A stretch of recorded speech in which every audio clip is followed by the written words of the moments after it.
Okay. Good morning. Good morning, everyone. Hola.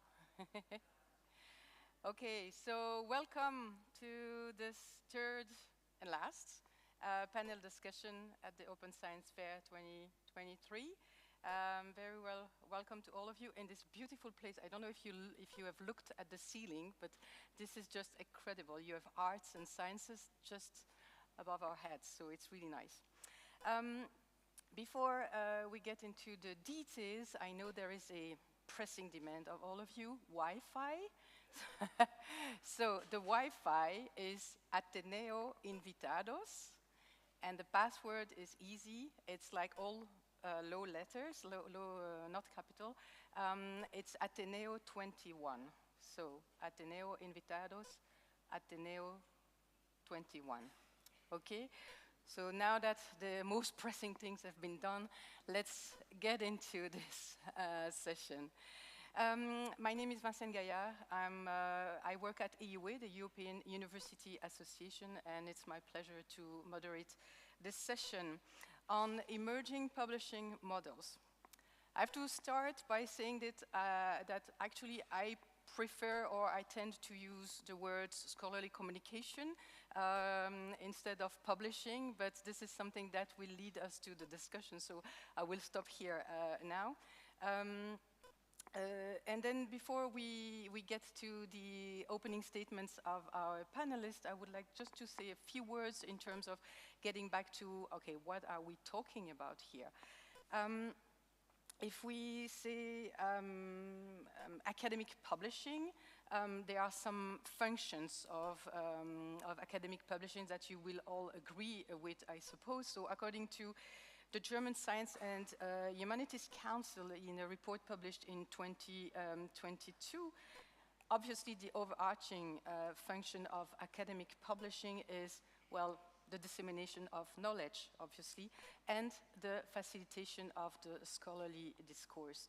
They also identify some sub-functions under that one, and again, I think that it will be no surprise to you that you have quality assurance, orientation, attribution, some say it's registration of authorship, dissemination, and archiving.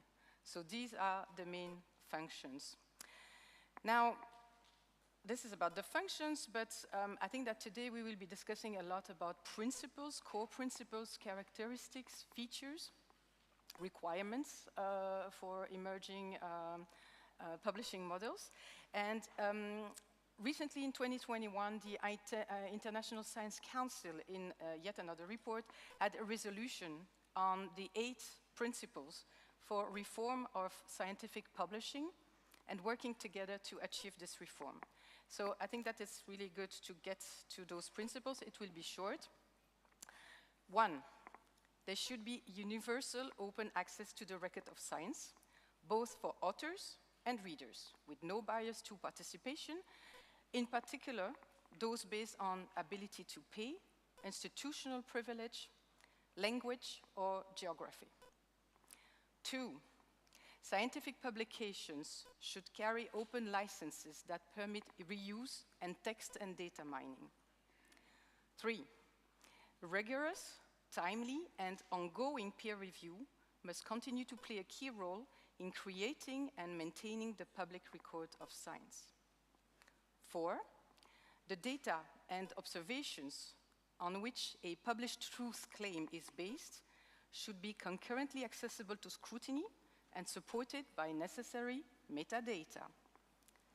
5, the record of science should be maintained in such a way as to ensure open access for by future generations.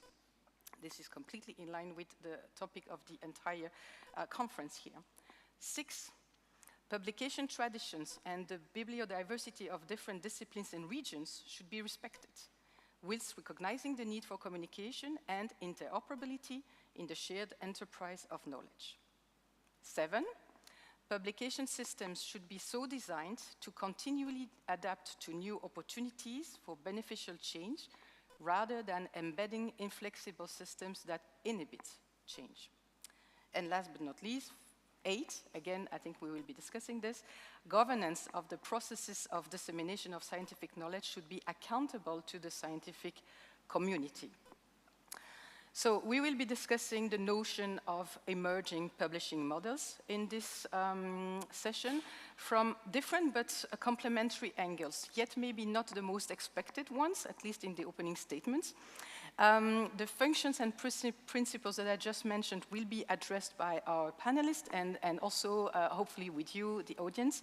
And a note on that, actually. So we have, can you, oh no, this is me, to do to the next slide. Oh, I don't know. Yeah, thanks. So there is a Menti. And many of you already contributed to that Menti, and thank you all for your input. They helped us designing and shaping this session. But there will be opportunities for you, so the ones who did not contribute yet, you are most welcome to do so, and then to contribute. So there is a word cloud that you can contribute to. There are ingredients for the sustainability or the robustness of the system that you can contribute to as well. And then there are questions that you can ask to the panelists. So we will be sharing those results and we will discuss them as we go with the session. Okay, now it's time for me to introduce our panelists. I'm very happy to have them here on stage with me. So we will start with opening statements from each of them, starting with Emanuel Kulczycki. Sorry if I don't pronounce well. Emanuel is a social scientist, currently serving as the head of the Scholarly Communication Research Group, and is also a professor of scholarly communication at Adam Mickiewicz University, that is in Poznan, Poland. His academic background mixes philosophy and communication, so this is why he's so passionate about the critical aspects of scholarly communication. He works primarily on the nuances of predatory publishing and the far-reaching consequences of research evaluation systems. He's been the chair of NRESH, the European Network for Research Evaluation in the Social Sciences and Humanities, and he's a co-founder of the Helsinki Initiative on Multilingualism in Scholarly Communication. He will be telling us a bit more at some point of a recent book of him, The Evaluation Game, How Publication Metrics Shape Scholarly Communication. Finally, it's also good to know that he's a policy advisor for the Ministry of Science and Higher Education in Poland. Next, we have Javier de la Cueva. Javier has a licensed degree in law and also a master in advanced studies in philosophy, as well as a PhD in philosophy from the Complutense University of Madrid. He works as a practicing lawyer with a special focus on intellectual property rights, and is a lecturer in the Instituto de Empresa. The Empresa University. He's also a researcher in many Horizon Europe projects, where he contributes in legal and philosophical matters. Is one of the members of the pool of open science evaluators of the Swiss universities, and is an independent advisor in the team who drafted the ENCA, so the Spanish National Open Science Strategy that was mentioned yesterday. He's a Linux and open software user, a system administrator of Linux, and recently, and he will be telling a lot about that today, he co-published and co-authored with Eva Mendes a European Commission report on open science and intellectual property rights. So we will be getting there. Finally, we have Didier Tourny. Didier was trained as a sociologist. He's a senior researcher at the French National Center for Scientific Research. He works on the political economy of academic publishing. That includes the funding models of open access publications. He's a member of the French Open Science Committee, working on research evaluation and with a specific eye on the making, use, and critique of evaluation tools and norms, and that includes journal rankings, bibliometrics, altmetrics, peer review, etc. He's also a scientific delegate at the Open Data Division at CNRS, and is part of the DIMUS project that you may have heard of. If you did not, there is a session afterwards that will present DIMUS as well. So it's a project on institutional publishing and open access. He's the scientific director of Matilda, and I think that many of you attended the demos yesterday. So it's a bibliographic metric tool for open citations and open science. So I think that you will agree with me that those panelists are the best to discuss the topic today. So I will now leave the floor to Emmanuel for the opening statement. You have 10 minutes. Thank you. Thank you.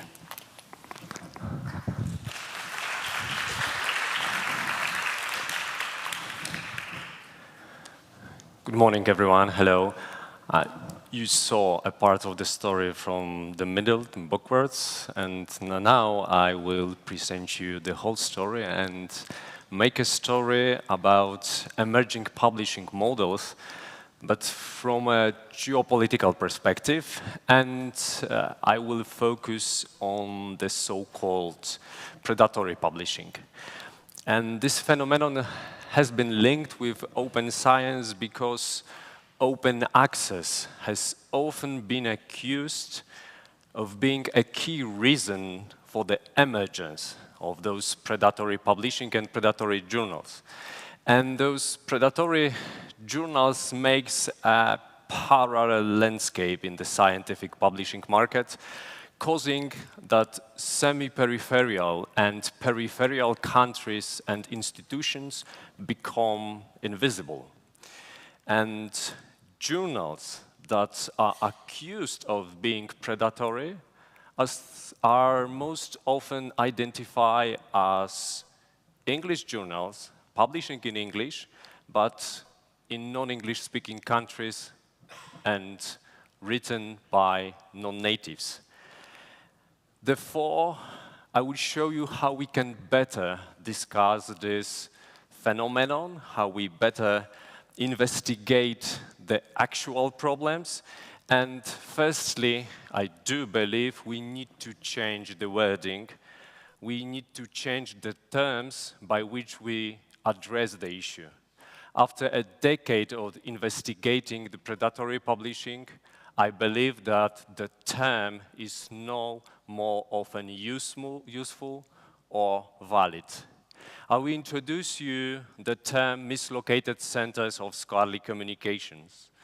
Those centers, those journals are legitimized by central institutions, central universities and countries, for example, by giving them impact factor, but at the same time, they are perceived by those central institutions, and they are perceived as not a proper place for publishing. And what is the most important? Such journals and channels emerge and function because they are taken seriously by various research evaluation regimes in many countries. So when we talk about predatory publishing or predatory journals,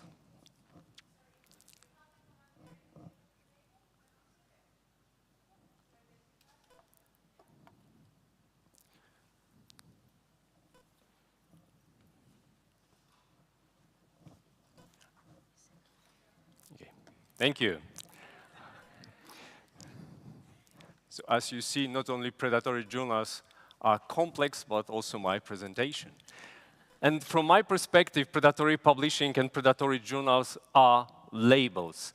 Labels which describe very complex practices in the ongoing communication landscape. However, those practices often result from unequal power relation between central and semi-peripheral and peripheral institutions and countries. And by using those labels we miss something. Because the real predators are not where the label points.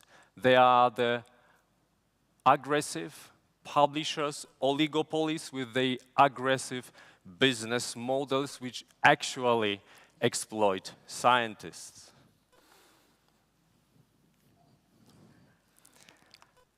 And this is why I want to introduce you the term mislocated centers of scholarly communication. And this term is geopolitically sensitive. And we introduce this term to describe the role some journals play in a scholarly publishing landscape. And those journals are, and this label, the new label of mislocated centers, do not blame scholars for publishing in the journals and do not imply publishers' bad intentions. So many journals about which I will be talking about are established by scholars or publishers to publish in those journals papers which count in research evaluation regimes. And those papers and those journals are counted in various regimes and various research evaluation systems because they are perceived as connected with the best institutions and the most productive countries.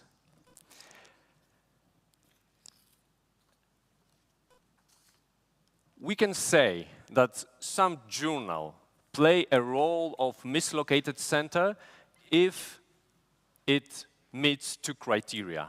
First, it is illegitimate or invisible from the perspective of the center of knowledge production. So it's a journal in which central scholars don't want to publish. They perceived it as not a proper place to publish, but at the same time, the same journal is legitimized in countries like Poland, Ukraine, Spain, or Nigeria, in various semi-peripheral or almost semi-peripheral countries due to its perceived connection to the center institutions. And we have to take into account that in various European countries, those connection to the center is established at the scientific policy through one criterion, publishing in English. So if a journal publishes in English, for many science policy makers, it means it's a central journal. Or this journal might be legitimized by bibliometric indicators. If a journal has an impact factor, it means it's a central journal. But at the same time, it's invisible. On the next slide, I will show you an example of one journal, and it will be presented on the two axes of landscape of scholarly communication through the lenses of geopolitical sensitivity. As you can see, there are two axes. On the horizontal axis, from the left, there is perceived connection with the center, which gives no legitimization in the peripheries. On the right, there is highly legitimized area in the peripheries because of being perceived as connected to the central knowledge production. On the vertical axis, you have high visibility on the top and no visibility and no legitimacy in the center. As you can see, I put mislocated centers of scholarly communication in top, bottom, right corner. And I put one of the examples. This journal, Sustainability by MDPI, is highly discussed in many European countries. I read many discussions in Spain. There are a lot of discussions in Poland, in Norway, in Finland, in Belgium. We talk about this journal because researchers are saying that it's a good journal because it has an impact factor and it's indexed in Web of Science, but at the same time, many policymakers, many researchers are saying it is a predatory journal or it's not the best place for the best results. In this way, we are creating a parallel landscape for publishing, and it is a new emerging models. So to summarize this mislocation, so this mislocation is the result of a misjudgment. Many researchers, but not only researchers, misjudge a geopolitical position and a role a journal might play in the system. And I would like to highlight that these journals emerge and function because the center, through, for example, bibliometrics, legitimize them, but at the same time, many researchers do not know what is the actual center in the knowledge production. And the most important, when we are asking what is the reason that we have this new emerging model, from my perspective, the key reason are research evaluation systems. Research evaluation systems which function for many years, for many decades in our countries. In my recent book, I wanted to present how our evaluation systems, how our agencies produce the system in which the expectations are expressed in metrics. And researchers publish in such mislocated centers to fulfill the metric-based expectations. And most often, after many years, we know it, they do it at the lowest possible cost if universities do not provide them necessary financial and material conditions. And this phenomenon is called playing the evaluation game. We play the game because research evaluation regimes push us to do it too many times. Thank you very much for your listening.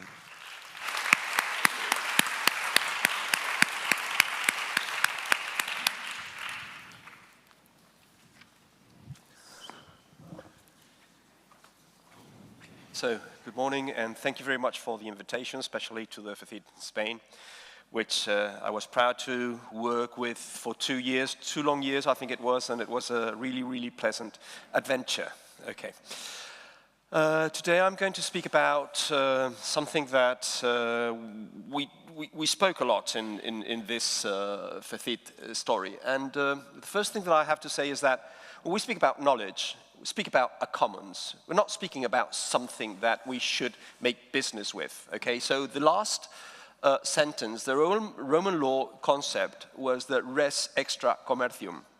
Honor was extra commercium. There are things that you cannot sell and you cannot buy. So there's a moral aspect that we should always take into account when we are making business with knowledge. Knowledge, according to Elinor Ostrom and Charlotte Hess, is an information common pool resource that is for all of us. And what we find is that we have a legislation that carries on to 2 different things, which are, first of all, research, science, and second, entertainment. And we live in a world where the circus won, and that's a fact. So we have to do 2 frameworks in order to think about knowledge. The first one is, it is a commons, and the second is Robert K. Merton kudos. When we speak about science, we're speaking about communism, not in the Marxist way of thinking, of course. We're speaking about universalism, we're speaking about disinterestedness, and we're speaking about organized skepticism. And this is something that should always be, we could say, the preamble of what we are doing with any sort of emerging model of publication. But we also have to take into account that we are under an ideological point of view, and we will see who is the benefactor and who takes profit from it. And there are certain myths that sustain intellectual property, and they are constantly repeated. The first one is, oh, if there's no intellectual property, there's not going to be any creativity. We're going to lose innovation. Excuse me, what about Plato? What about Aristotle? Where are we going to position them? Where are we going to position all the Occidental canon that happened before 1710, which was the first law related to intellectual property? It's absolutely absurd. It's obnoxious to receive that mantra, oh, without intellectual property, there's not going to be creativity. We had creativity always, and there is creativity pro, against, and prior to intellectual property. And think about ChatGPT. What does ChatGPT do? Oh, it takes all the intellectual property from everybody, is going to be trained over that, and then it's going to produce an output. Oh, no, ChatGPT is not innovative. Of course it is. So creativity and innovation does not depend in any sort of way of due to intellectual property, on intellectual property. But we have also to think about, oh, intellectual property. Authors receive compensations. Excuse me? We receive compensations? This was copied and pasted yesterday from Nature. Okay, APC to publish gold open access in Nature is 9,000 euros, $11,000, and 8,000 pounds. And I love to see this line there because Emmanuel spoke about the centrality. What is central there? Dollars, euros, and pounds. Where is the periphery? It doesn't exist. Even Japan is not there. So when we speak about intellectual property, that is what matters. It's not, oh, the author. No, it's not the author. Come on. So don't say that when we receive intellectual property, we're not going to be paid. No, we pay for publishing, at least in the academia. Yes, entertainment receives payment, but science has to pay. This is stupid, we could say. It's illogical. How could we name this? What's the adjective that you would use? Criminal? It's people dying. People dies because of close science. So let's be serious about this. And of course, going into the research about these aspects, we have to do further research. They say a stronger intellectual property means more creativity. What is stronger? Chop heads if you're going to make an infringement? The extension? Taking out any sorts of limitations. So what do we mean by stronger? And we have to be serious. And when we speak about intellectual property, there's a second aspect, which is what kind of intellectual property are we speaking about? Are we speaking about copyright? Are we speaking about patents? Are we speaking about trademarks? Are we speaking about trade secrets? So when we receive all those myths, we should say, excuse me, refrain, don't say stupid things, because we're going to discuss about them. And all authors have the same, and they have a consensus. There is a lack of data. Why there is a lack of data? Because of course, nobody studies what are these no places of the intellectual property where the innovation and the research is done without intellectual property. No one's interested in that. So data is lacking. Okay, so when Eva Mendes and I wrote our report for the European Commission about intellectual property rights and open science, we arrived to a main conclusion. And this conclusion was, there is already an example in the world that has demonstrated that it works perfectly and that has provoked a huge revolution. That work is internet. And internet is a set of 9,000, at least 9,000 works. And they are written with a type machine at the beginning, typewriter at the beginning. And now, of course, we've got them there. But they are online. And the license that they do have is that all authors give their credits, gave their rights to a common pool, which is the Internet Engineering Task Force. And at the same time, they do receive all the rights from the Internet Engineering Task Force for the works that were already done. So at the end, it's a common pool resource in the sense of Elinor Ostrom and Charlotte Hess. And what we do then is we are able to make contributions, because at the same time we enrich our contributions with the contributions made by the others. And that is the way that science is always done.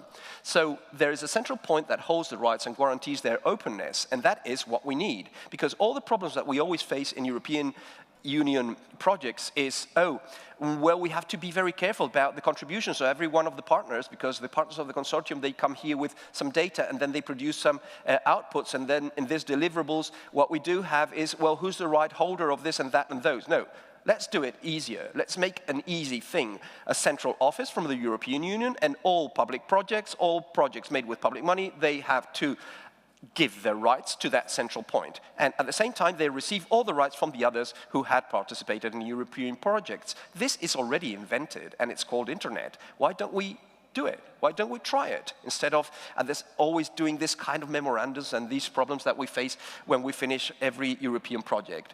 So this method, as said, has demonstrated its success. And the work built by this model is called Internet. And it's the encyclopedia of the 20th and the 21st century. And this is something that I want always to explain. This is data from the World Bank. And this is the elephant in the room, political corruption. Okay. We have there European Union and United States, and at the second is all the countries of the world. The red line down, the red line down are payments, intellectual property. And the green is, well, money that a country receives. Could you imagine which one is the green one? United States. Do you know which one is the red one, the biggest, the longest red one? It's Ireland.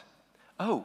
Ireland, oh, they read so much. They watch so many films. They consume culture a lot. No, they don't. It's the way to pass all the invoices to channel them as a tax haven to the United States. So that is intellectual property. That is what we're speaking about, intellectual property. And I loved Emmanuel's presentation because he spoke about geopolitical forces. There, you've got them. And those are official data from the World Bank. So, the size of the elephant, there you've got it. 2019, last year, okay, we've got 74 millions plus for the United States, minus 70 millions for Europe. Those are the figures. How can it be sustainable? A world where European Union has 144,000 million euros per year deficit. Is that sustainable? Perhaps we should ask the Commission, why is this still happening? And the Parliament, of course. And just to finish, we do have this existing model, which is the request for comments model. All the documentation is there, 9,000 documents.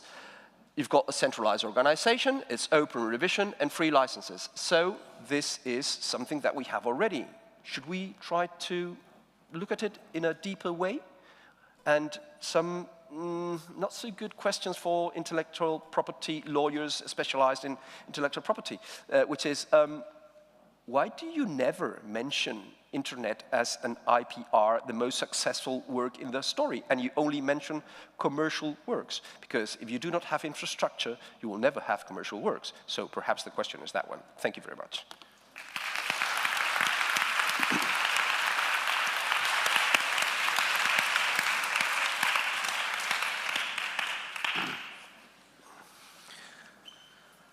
Good morning, everyone. So after this very strong opening statement, oh, sorry. Is it going? No, it's good. Okay. I hope so. Let's see. Yes, it works. So I would like to thank especially Vinciane for putting us together, and we've been working a lot to make this session an entertaining one, but also try to not only have a landscape, but to connect things that are usually not connected when we're talking about the emergence of publishing models. So this room is fantastic, and you will see, we'll come back to the 19th century. So this is the short history of metadata, not short in the meaning of a short time, but in the meaning of, I got only 10 minutes to talk about it. So how openness and inclusion emerged? We have to go back to the 19th century. So what we call now metadata was back then used in things, of course, like this. This is coming from a beautiful library in Bologna, Italy. And that was catalogs. So publications were existing somewhere, and elsewhere, people were making codes, classifications, and using things like the author's name, the title, keywords, and everything to refer to it. So it was an operation that was not part of a publishing process, but often elsewhere. Of course, that dates back to just library catalogs. But in 1830, It's probably the first one that existed in Germany. So the Chemisches Centralblatt. So maybe you can see, you have name of authors, name of titles, and then in some cases abstract. That was sold as a scientific journal itself, a review scientific journals, where you would put information that existed in many different places, many different journals into together. There's already geopolitical things. So this is chemical sciences in Germany. At the beginning, during almost all 19th century, we were only publishing things that were done in Germany, and then in the German language, and then in Europe. And that's the reason why the Americans thought that people didn't know what they were doing, and that's why American Chemical Society made exactly the same thing with only American articles, so only American metadata at the beginning. So we come back to the middle of the 20th century with the information of on scientific information, what's the name? Institute for Scientific Information. This is something that is interesting. The first name of that was something like current in advanced. So current contents is something that existed and still exists in some places, where you would find information not on actual publications, but on future publications. So a few weeks in advance, you would know what is going to be published in this journal, in that journal. And of course, it was made by a company very well known for its future products, and it was sold all over the world. When I say all over the world, all over the rich world, of course, and people were buying it because they wanted to know what the others were doing, just like we do it now. Once again, it was part of a publishing process because people were making abstracts and titles and other things, but extracted to have a different product.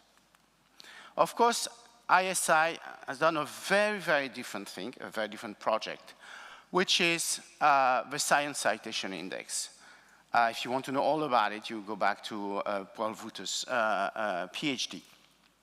So this is completely unreadable compared to, of course, the abstract. But the idea, as you know, was to have a kind of what we would call now a database where you would have all the links by references between texts.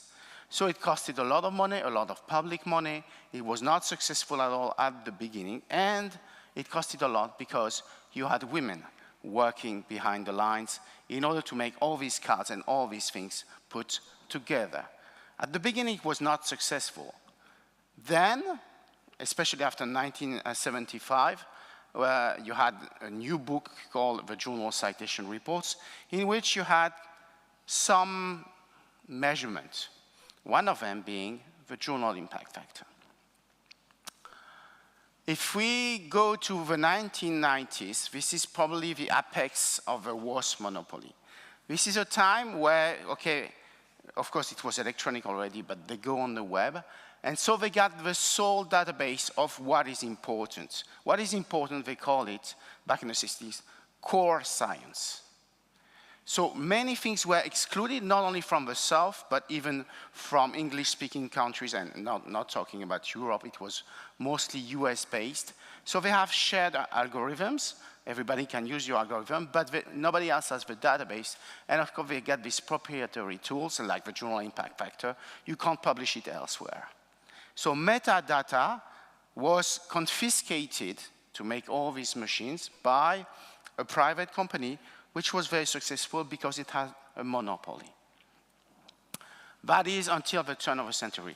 And even scientometricians would recognize that there is bad data, there are problems, and so on. But, as Margaret Thatcher would say, there was no alternative. Until 2005, where another very well-known company, Elsevier, launched Scopus. And here something that is really interesting is happening. Scopus is being sold as having more coverage.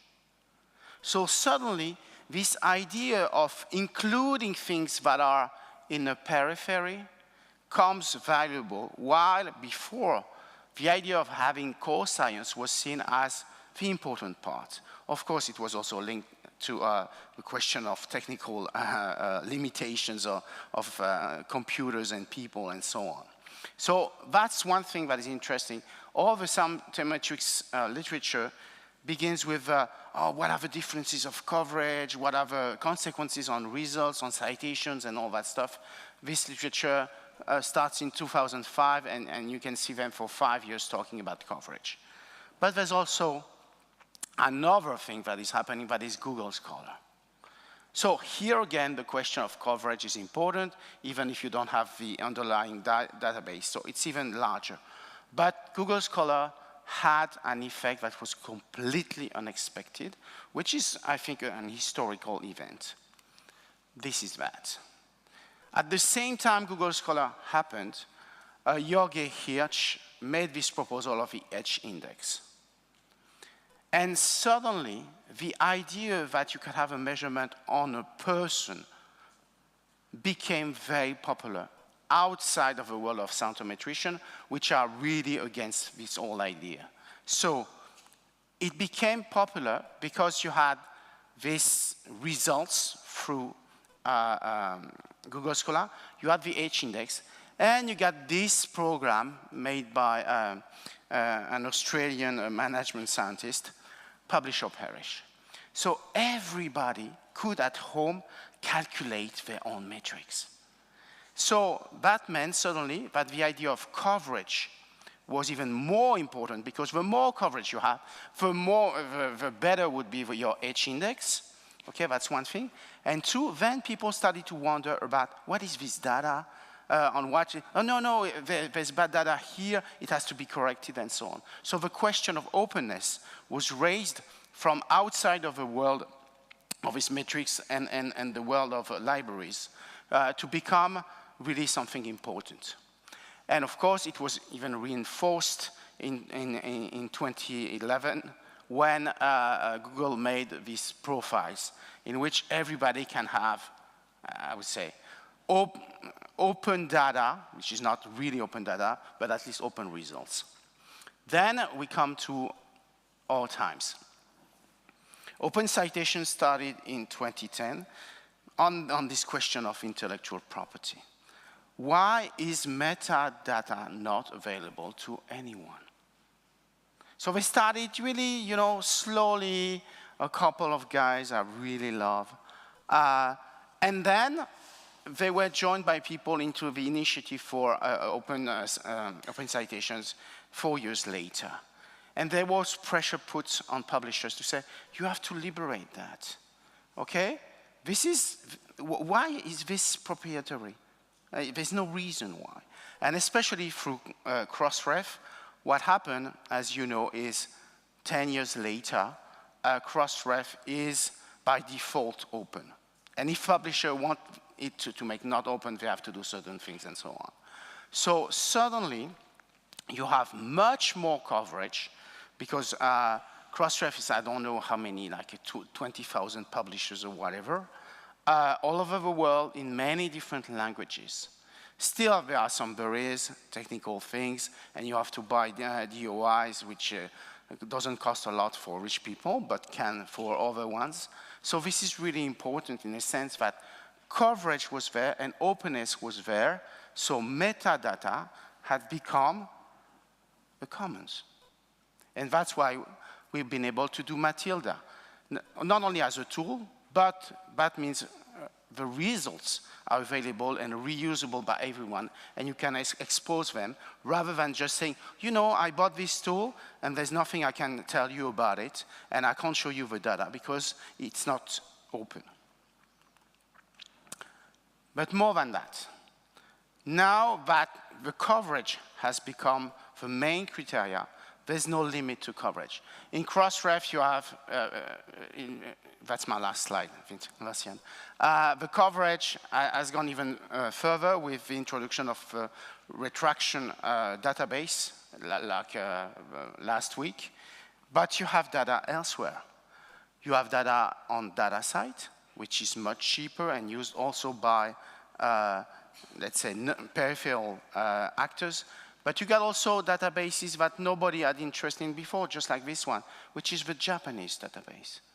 Once again, the West, led by the US as a center, compared to different peripheries. So to conclude, we've come from a world of very close proprietary data that was cut from the publishing process to a world in which all this goes together.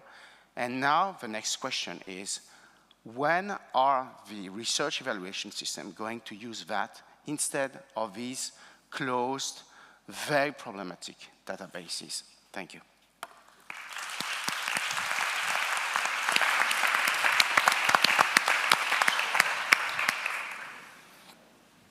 Okay, so thank you all very much for those thought-provoking discussions. I think that indeed the angles that were presented here may be not the most like the first ones you would think of, but you can be reassured that we will address the other aspects that we all think about when it comes to emerging models in this discussion. So here you have again the link to the QR codes to the Menti. As a reminder, the Wi-Fi is Ateneo Visitados with the password Ateneo21, all in small letters. And now I would want to check the word cloud, have it on screen if that's okay,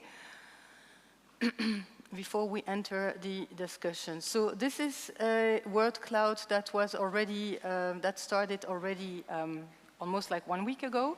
Now we have like, 200 responses, and the question, what is the first word that comes to your mind when you think of emerging publishing models? And as you can see, there are many words there, many words that were already mentioned in those 3 presentations, but at the core we have open access, we have diamond, we have open, equity, transparency, innovation, multilingualism, open, reproducibility, predatory publishing, that was addressed, bibliodiversity, reputation is there, inclusion, post-publication review, what else? Global South, Global North, that's interesting, cooperation, sustainable innovation preprint, quality assurance beyond peer review, institutional-based publishing, new models, Open Research Europe, there was a session yesterday, free at the point of use. Well, obviously we don't have time to go over all of them, but I think that they are very good, so thank you very much for your contributions. So what I would want to ask now is to the audience, so I will just get back to those 3 presentations. And when we were preparing this session, we really realized that there is a common thread, like a red thread. It's the visibilization or the invisibility or the lack of visibility from 3 different angles. So it's the visibility as to what are the exact centers, where are those centers, the visibility in terms of, well, actually there is something that exists and that works well now, but why on earth don't we use that? And the visibility or lack of visibility in terms of, okay, why is it that the information is not there to feed into the system to provide a transparent and robust system that provides good data. So maybe I would like to invite the audience to comment on that, if you have anything to say about this visibility, lack of visibility. Yes, Pilar? There is. Behind. It's coming. Thank you. Well, I was not going to mention anything about visibility, really. I want to congratulate the three speakers for their very, very intense presentations and the lot of information that they provided to us. And I want to know, because I've seen that there is a kind of pessimistic approach in the three of you. And of course, the situation is not the best one, but I would like you to tell me if there is hope, and if so, where can we find that? I can see a slide of a little hope in Matilda at the end of Didier's presentation. I know from previous work with Javier that our legal system, the broad one, is a difficult one. I'm very happy that I met Emmanuel today and this new perspective that I never thought about. So please tell me if there is hope and where is that? Thanks. Thank you. I thought exactly the opposite. I thought that Javier showed directly a solution. So, I mean, you can go with it. And I thought Emmanuel was saying that, in a sense, predatory publishing is not that a problem. It's a problem in certain evaluation regimes, but it's not a problem in itself. And of course, I was saying openness and coverage are going to win. So we will go for a closed, private, very rich world into a world in which every text is born equal, and you can have access to it, not only in terms of open access, but in terms of being able to have information on it on the same basis as the other ones. So I'm a little bit sad that you saw such pessimistic grounds, because I think we are at the turning point, and the question now, after 20 years of open access and probably, let's say, 10 years of open science, is to focus back on the aims of all that, and to say, how do we clean the house so that the aims are actually, fulfilled, rather than just having technical solutions, but in fact cause more problems than solutions. So I'm really optimistic. My turn. I think that if we analyze this under an historical perspective, we have found at least 4 moments in history where the infringement of intellectual property has demonstrated that it is the source of innovation. Therefore, we also have to trust on infringements on intellectual property. For example, Alexandra Elbakian, who was named by the news, the journal Science, one of the most important women in science nowadays, is a good example for that. But we have 3 more examples, and these 3 examples were, for the first time, when it was the civil war the independence war of the United States. What they did is they did not pay royalties to the crown that was in the metropole in London. So all the publishing model of the United States was born due to piracy, that is to say, not paying the royalties to Europe. Because they share the same language, so it was easy. The second one was Hollywood, which now is, we could say, the most candidate for, intellectual property as a god. They began infringing intellectual property because they moved into Hollywood, because in that sense, the patents that were on the making films that were valid for New York were not valid in California. So in California, they did not infringe. So they began, Hollywood is a success story that began with infringement of intellectual property. And the third one is, nowadays we do have Netflix. And what about the technology of streaming? Okay, I am absolutely sure the peer-to-peer networks were streaming, and this technology is now inside this ways of disseminating content. This is not my idea. This is Hess' idea, which is another academic from the United States, not Charlotte Hess, but she has these ideas before for the 2 of the examples. The third one is my example, but we've got a 4th example, which is infringing intellectual property of everybody, is what ChatGPT and all the large language models have done. So history demonstrates us that going against and pro-intellectual property, what it's doing is producing senses of different waves of innovation and of creativity. So we should not think about the law, we should think about anthropology. The human being is creative per se, the human being is innovative per se, and I am absolutely sure that human being will arrive to a solution for this. Historically speaking, there has been always colonies and then decolonization, etc., etc. So we have to assist to a moment where we have to change the things. We had colonies, now we do not have colonies. We are now in a system where the knowledge is colonized. We have to set it up free, and I think that is what we have to do now. It's our purpose, and it's our way of behaving and being and living for, we could say, 50 years, 100 years, but we have to do it. Emmanuel? I do believe there is hope, and in the more concrete way, from my perspective, hope is in the actions of COARA. Because when we presented metadata, APC and predatory publishing, everything is, of course, connected with scholarly communications, but all those things are used to feed information for various research evaluation systems and systems to rank universities. We provide metadata to commercial publishers because they are used to rank our universities. We pay APC, what is an absurd, to be published in papers which will rank our university higher in the global university rankings. We publish a lot of papers in various journals to be counted in research evaluation regimes. So firstly, I think that we have to change the way we evaluate researchers, and it's easy to say it, but how to change it? From my perspective, we have to firstly change how we think about science. When we investigate the history of evaluation of scientometrics and bibliometrics, we will see that in the 50s and 60s, the way of thinking about science as atomistic way of thinking just won. Derek de Soya Price, Eugene Garfield presented science as a combination of atoms, of individual scientists and individual institutions which might be counted.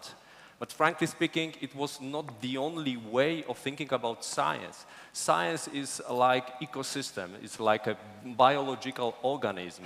And there are different ways about thinking about science, about managing science, because we will not abandon metrics. Metrics will be with us. There was no state that at universities were no metrics. Metrics are part of our modern society. So we will not abandon them. We can change the way how we construct and use them. And Eva Mendes on Twitter many times repeated that there is hope in people, researchers below 40. And I do believe that the young generation of researchers can change it because they don't want to wait for the evolution. We see how the idea of open access was in various areas hostilely taken over by the commercial publishers. This is why I believe the hope is in revolution in this area, not the evolution, because in the slow steps we will see that the biggest publishers and the biggest company will take over our hope. But it's a very positive way of thinking.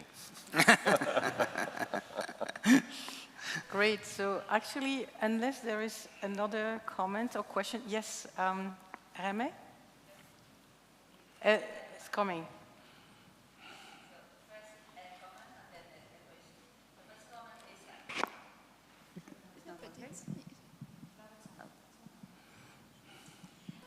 Right? The first is a comment. In 1994, Esteban Harnad, which is one of the fathers of the open access movement, announced the subversive proposal to call authors to archive their papers, their articles in preprints or e-prints archives, and it was a subversive proposal, and I think we should think about that. It doesn't matter, I mean, what the publisher's policies are, but I mean, you take the right to archive your own property. So, well, that's the comment. The question is for the whole panel. Do you think the inclusion of secondary rights in the property laws could be part of the solution to the openness of scholarly outputs? Good question. Javier, will you start? Well, I think that we are dealing with very intelligent criminals. Because how can we think about a system where we produce the content, we pay for publishing the content, we make the reviews for free, and we make the editorial boards, we participate in the editorial boards for free, and then they take the money. So that's a scam. Okay, that is the definition of a scam. I do all the work and you receive all the money. So that's the first thing. And I think that the secondary rights, again, is going to have another problem because it does not address the problem of rankings. It doesn't address the problem of commercialization. Okay, you still have the right, but what's that right for? For going into research gate? For being able to upload it to academia.edu? Is that what we need the secondary rights for?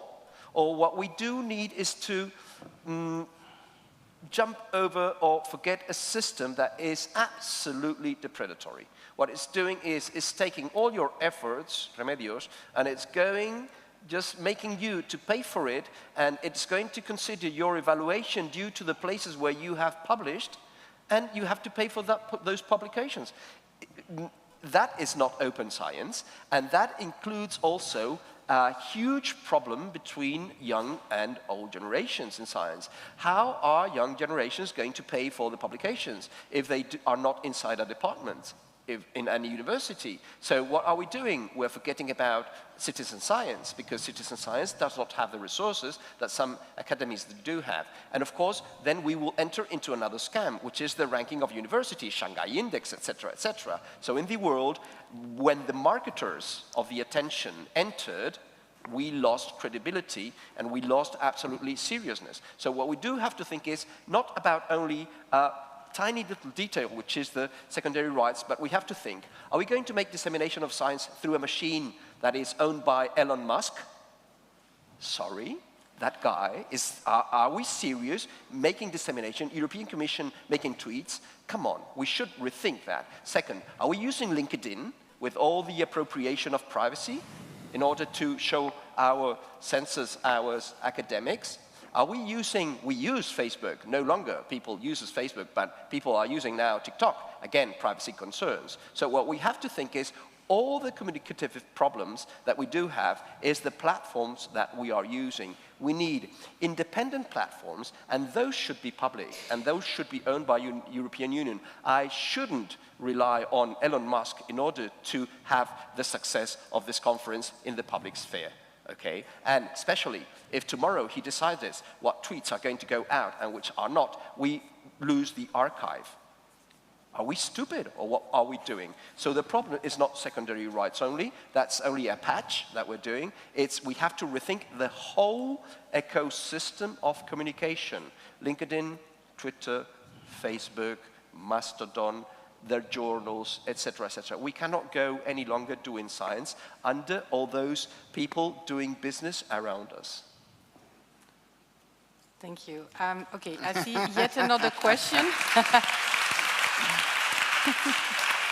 And after that one, we will move on to something else that links very well with what you just said. Okay, yeah. Hello. Thank you very much for this interesting morning. I have a little comment for Didier and what he said about the use of stats in the editor system. It's not just the editors. We have seen here in this workshop people using stats coming from Microsoft, academia, Scopus, etc. We are the first that we should change this, I think. A question for Javier. Very interesting what you say.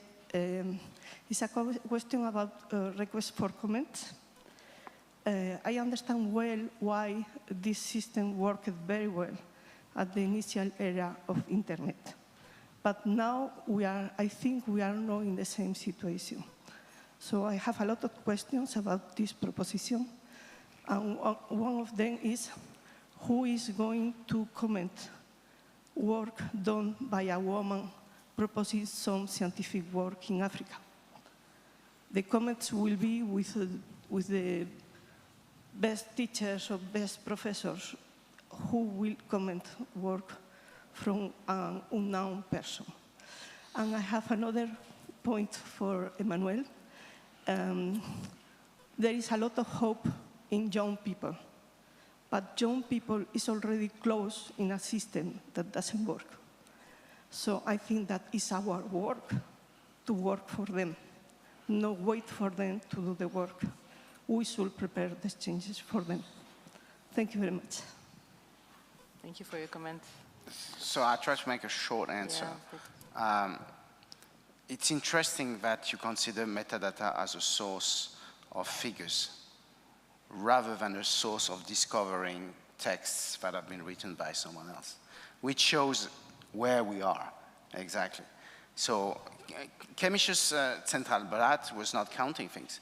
It was making sure that if you didn't have a subscription or whatever to a certain journal, you would know at least some information on what has been published. So for me, the openness of metadata is really leveling the field so that everyone would have access to what has been produced, whatever the journal or not journal or books or whatever. So that's one thing. And of course, people are going to make counting on that. But at least the counting, it's not that the countings would be better. It would be much more like metrics will still be there, but there will be so many metrics that nobody would take them seriously anymore. I think that's one of the things of the appearance of Scopus and Google Scholar. Oh, okay, you got, what is your H index? But which H index? Okay, so I think it's also important that. But another thing that is remarkable, you don't even need metrics to rank. I mean, so-called journal rankings, which are not journal rankings, but journal ratings, happened in many disciplines, in many countries, in many evaluation regimes, without any metrics. You're putting people together, academics, and you tell them A, B, C, or D. And they're making the best word around it, and they're doing it. And they think, you know, their classification is right in some way, because, you know, this is not as equivalent as that. So you don't even need all that. You just need human beings that are able to make a list or a table, which is also at the anthropological level. We know that something that we do all the time. So we will always organize, let's say, centers and peripheries, top and bottom. We will always do that. But at least if it's in an open way, and if it's shareable, then people would see the limits of these exercises and say, okay, but the other guy is doing something completely different. And so it will have some discussion, an open discussion and public discussion around it, making it far less valuable than closed regime in which, you know, this is the truth because the agency is saying you're A and that's it. I always say that Saskia Sassen does not need any metrics at all. Full stop. And I fully agree that it's our responsibility to change the world and change the environment in which young scholars work and will be working. And I think it's always the good time to make brave steps and say loudly various unpleasant things about our science, about our community, but at the same time we have to work hard to produce arguments, to produce data and evidence to convince politicians and policymakers without whom we will not change science and academic community. Because the current situation is based on various power relations between the state, between European Commission, between universities. If we as researchers, academicians, will not talk with them, will not see ourselves as a policy advisors in various things in which we are the best experts, we will change nothing, because we can discuss among researchers how bad the system is, how Scopus and Web of Science is bad, but at the end, European Commission will use Scopus to fit some reports, and at the end we are asking why they do this. and they can ask who told us that it's not the best idea, or do you have any other solutions which actually work and have any good coverage degree for English other than the languages other than English, German, and French. So I fully agree. It's our responsibility, but I think that it's time for brave steps. Yeah, I just wanted to make a short answer to your question. Sorry, not to forget it. I think that it's the responsibility of the community of that kind of knowledge who is going to make the comments. And that is already happening, for example, in asteroids, or that's happening in bird watching in United Kingdom. Bird watching in the United Kingdom has more members than people from political parties. So citizen science also gives us a lot of solutions to that. That has been done since 1665, when Oldenburg decided to put the knowledge in public. And that, I think, that's a way of doing the thing in the inside. And we have to always remember that a community is made by three kind of members. The first one are the professionals. We're speaking about the academics. The second are, we could say, the victims, or the people who are affected by that. Imagine, for example, in the AIDS, people who are dying. And the third ones are the activists, that is to say, people who are pushing for that because they think that that is the best solution for the world. That idea of the community that comes from Wenger, and it's the analysis of the AIDS movement in the 80s and the 90s in the United States, is something that we always have to bring back, because it's a good solution, it has demonstrated validity, and I think it's something that we could propose and just go on, because again, let's go back to Plato. We cannot make metrics about beauty, about goodwill, or about ethics. No. So metrics in the most important parts of the life are not necessary. I would still say, you know, we went through COVID, and what COVID did is exactly that. Everybody can comment. Thanks to Twitter, I'm sorry, but remember the Lancet paper? So the apex of scientific legitimacy, okay? In 4 days, it was debunked through public discussions. Okay, most of these people were academics, but there were also people just having some kind of data knowledge, or people just locally saying, okay, no, I know this hospital, I know how many people died there, and so on. So it has a very good effect, but it's democratizing, but the bad effect, of course, is what is called usually trust in science. Because the majority of the public view of what is science is not, of course, what we know about it, but suddenly people disagree. They talk one another, they get interest. There are fake papers, there's fake data, there's questions of careers, and so all that we know has become public. And so I see it as a sociologist as a good thing, because it will change the public view of what is science. But, of course, at least the momentary effect is that the trust in all this world has gone down, and maybe many people think it's just another crap like all these politicians or whatever. So I think it's very important to consider that now there are systems in which everybody can comment.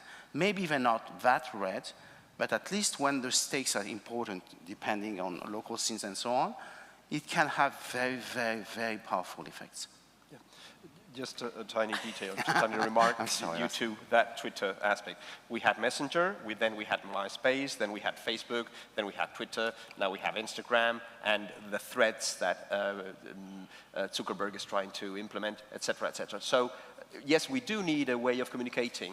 My point is that we do not need that way of communicating. We need a new way to communicating, public communicating way, done with guarantees for privacy. And that's what we do not have now, but we do need a way to communicating. Yes, of course, absolutely. Thank you. We'll move to the next part of the discussion, because we are running a bit, but we'll keep it.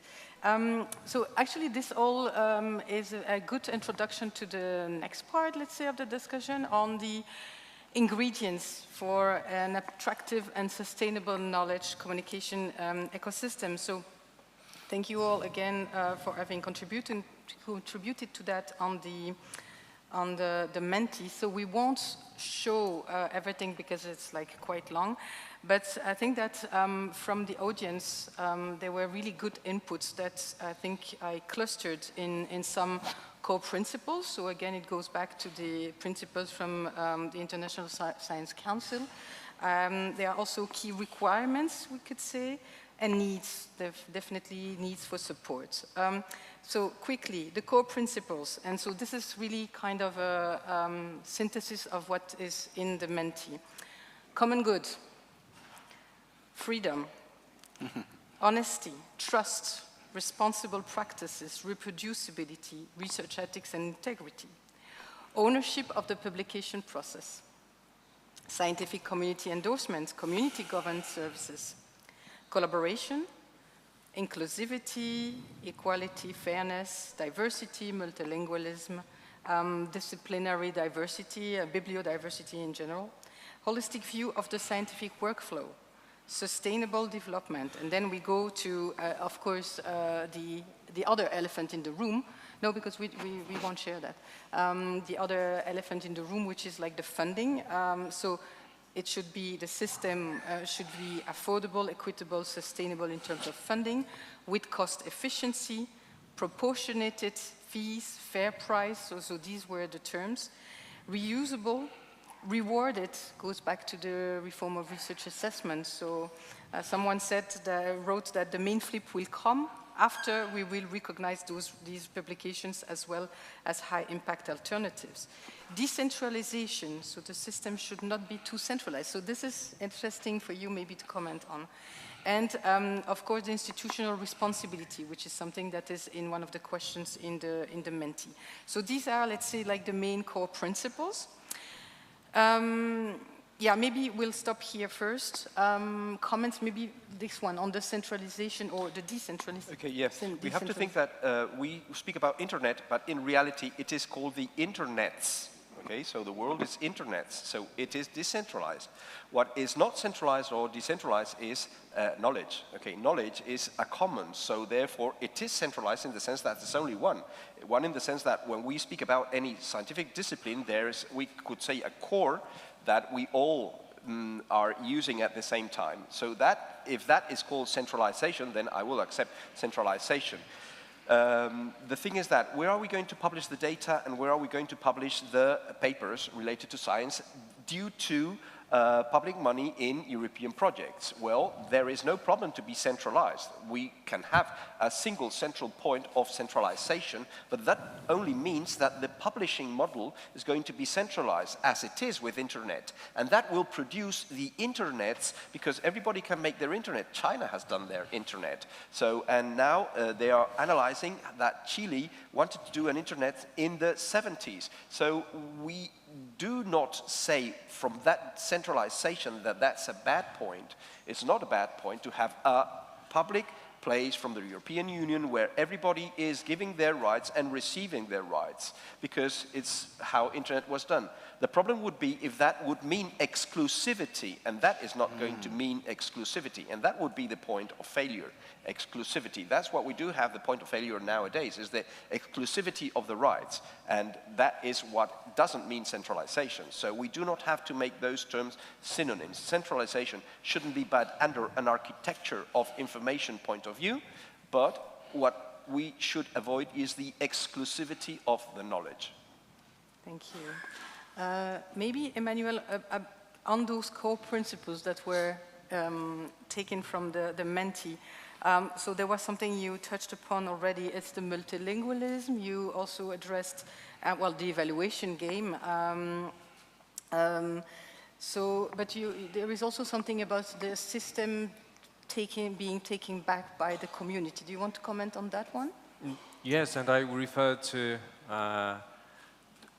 what Javier mentioned. In the era of Henry Oldenburg and philosophical transactions, we did not need commercial publishers.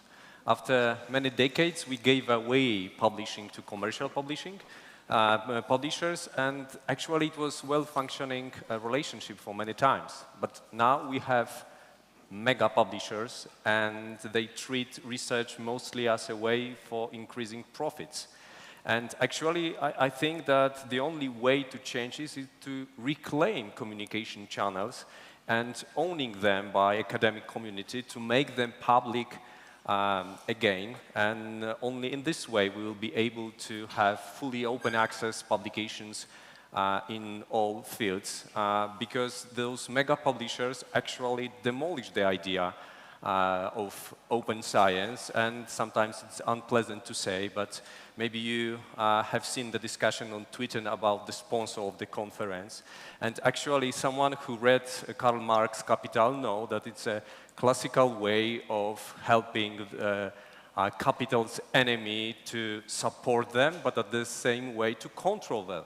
So we cooperate with the biggest publisher, we cooperate with the bigger international indexes and providers of university rankings, but actually they control us by this. So I think that reclaiming journals, reclaiming book publisher is the only way. But at the same time, and to think about multilingualism, which I perceived as one of the key values of scholarly communication, we must make sure that national journals and scholarly book publishers will be safeguarded in the transition to open access, that we will provide infrastructure in many languages, that we will provide resources to publish in many languages. Because frankly speaking, the majority of infrastructure is done in English. So if we want to reclaim the most important, the best, all communication channels, we must think about publishing in all languages which are possible.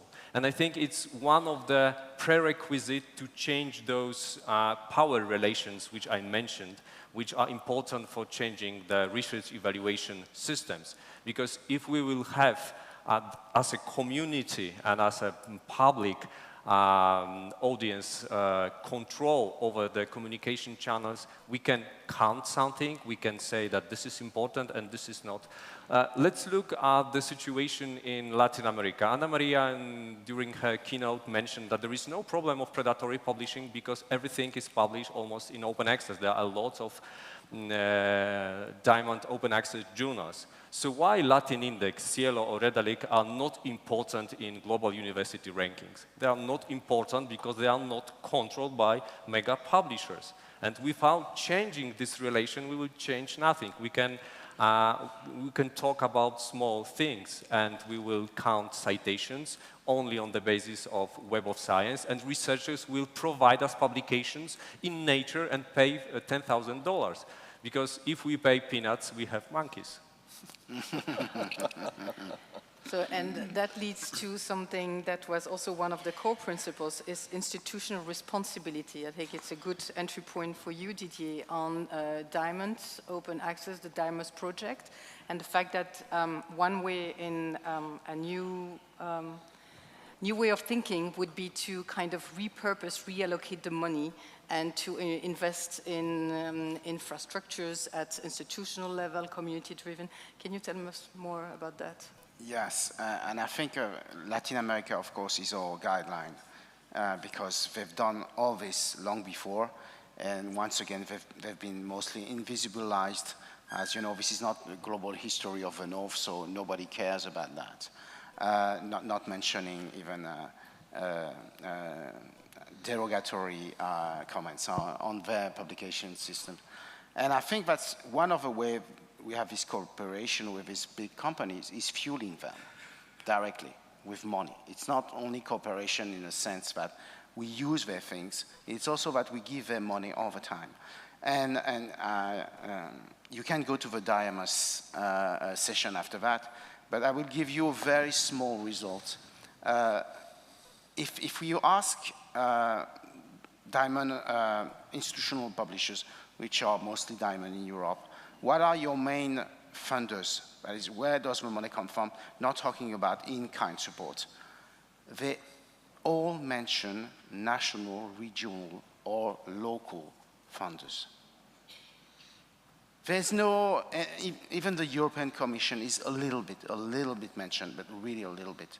If you ask the same question to MDPI, or if you ask the same question to Springer, you would have a very different answer. That is, money is coming from everywhere, and when I mean everywhere, public institutions of all countries in the world. So why is that happening? Because we've accepted that paying an APC is something that is normal. So now it's time to say, this is not normal, this should be the exception, and what is normal is that if you're a German researcher publishing in a diamond journal that is in Norway, then you can support it, and the other way around and so on. And this is not happening right now. So the question is really how our core institutions, which are in some way rich, are going to sever their links to these big publishers, and especially the financial ones, and saying, hey, we have communities, we have science, we have everything that is already there, but we don't support it. Or we support just a little fraction of it because we're really linked to it because it's part of our own institutions, and make these networks not only on the infrastructural level, which is very important, but by supporting them directly rather than paying APC to these big publishers. Good. So I'm aware of time, but we have some time because the coffee break is only at 11. So I suggest we continue for like another 10 minutes or so. I have a follow-up question, and I've seen the hands raised in the room, but from Menti, a directly related question. Providing long-term financial subsidies is key to prevent a diamond OA infrastructure to last. Well, to ensure that yes, an infrastructure will last. Who are potential institutional non-profit or even profit sponsors? So in the project, the sponsors, as they are mentioned, are indeed, can be universities, can be research funding organizations, can be ministries. Is there anything else that So what is happening right now is let's say, governmental organizations pay a lot, universities pay a lot. The one that is not paying is research funding organizations. That's very, very, very clear. It's the part of the system that is not paying for various reasons. The fact that most of them are legally bound to pay only for projects or whatever you call them, and not having recurrent funding of a given institution. So we have to invent systems in which, for example, they will put some money into a central bank, like, I don't know, Science Europe or whatever, and in which then you could have assessment of certain infrastructures and things, and then pay them back. So the research funding organizations are the ones that don't contribute to the systems, while the universities, of course, research organizations, and of course, some governments, Minister of Culture, Minister of Science, Minister of Education, depending on the countries, are the ones who actually contribute to the system, both on the infrastructure, but also on local publishers or journals or book collections and so on. So the main effort has to be from research funding organizations, which have been, at least in Europe, the fuel for the APC system. I'm sorry to say that. 2004, welcome. 2005-06, European Commission. That's the guys that said, the elite guys, that said, hey, we're going to pay you to publish. We're going to put that into your grant, and that's costs that are eligible. Of course, for noble aims, that was open access. But still, that's the one that said, and then the National Funding Agency said, oh, yes, we are going to do the same because, you know, everybody thinks it's a good idea. And that's how it happened. And of course, institutions did the same, and then libraries did the same. Oh, we should have our open access fund. But the open access fund, in most of the times, was made to pay APC. They are a very good example, especially in the Dutch universities or in French institutions. But I think that's the moment where we say, this is not only this is not sustainable, but this is not legitimate to do that. Let's go back to our fundamentals and what kind of institutions are part of a community and that not only need some support, but that we should support.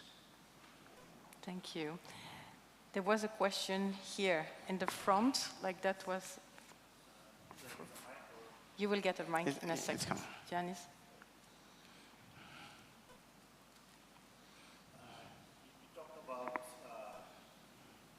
No.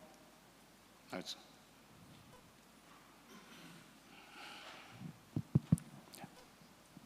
Thank you. The commercial sphere, the national sphere, the institutional sphere, and now I'm wearing my hat as a president of a professional society, scientific society, the Association for Computing Machinery. So I don't know if in computing multiple languages will enter, but let's stick, they can enter, but let's stick that. They're non-for-profit, there's no commercial interest there, but most such societies publish, are publishers as well, let's put it this way. What is the role of professional societies in the sphere of publishing, and which are democratic? They still have some costs that they need to be paid, but it's not that the euros, the pounds, and the dollars that you mentioned as the numbers before this science. So what is the role of professional societies, scientific societies in this world? That's easy. They were, so there are two actors that actually went into the publishing system, that was learned societies and academies. And then some forms of commercial publishers appeared mostly in the 19th century, like, for example, Nature or The Lancet or whatever. So they are very important, but their status in itself is not a protection. That is, American Chemical Society is a non-profit learned society. Their practices are, I think, worse than Elsevier's ones. No, but my point was, it's not the status in itself that is a protection. Learned societies are so much important. Yes, they are.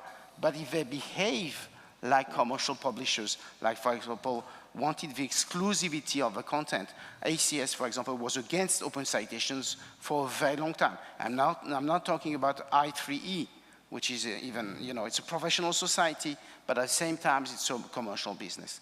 So learned societies are very important as long as they're part of our community and not part of a business who's searching for exclusive content rather than sharing the knowledge and considering what they're doing is part of a commons.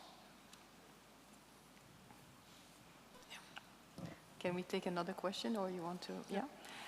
They were, okay, Eloy, I see there. Then in the back as well, and back there.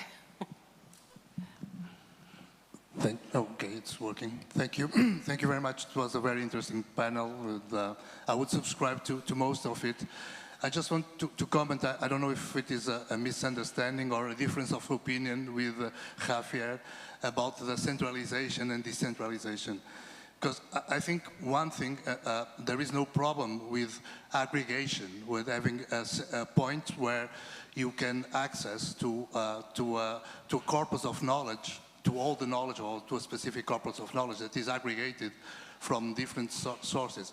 But I think from the point of view of the system, there is a risk on having centralized systems, of having points of failure or points of where there is too much power, both from a technical point of view, but also, more importantly, from a sociological point of view or political point of view, because something that is public today may not be public tomorrow.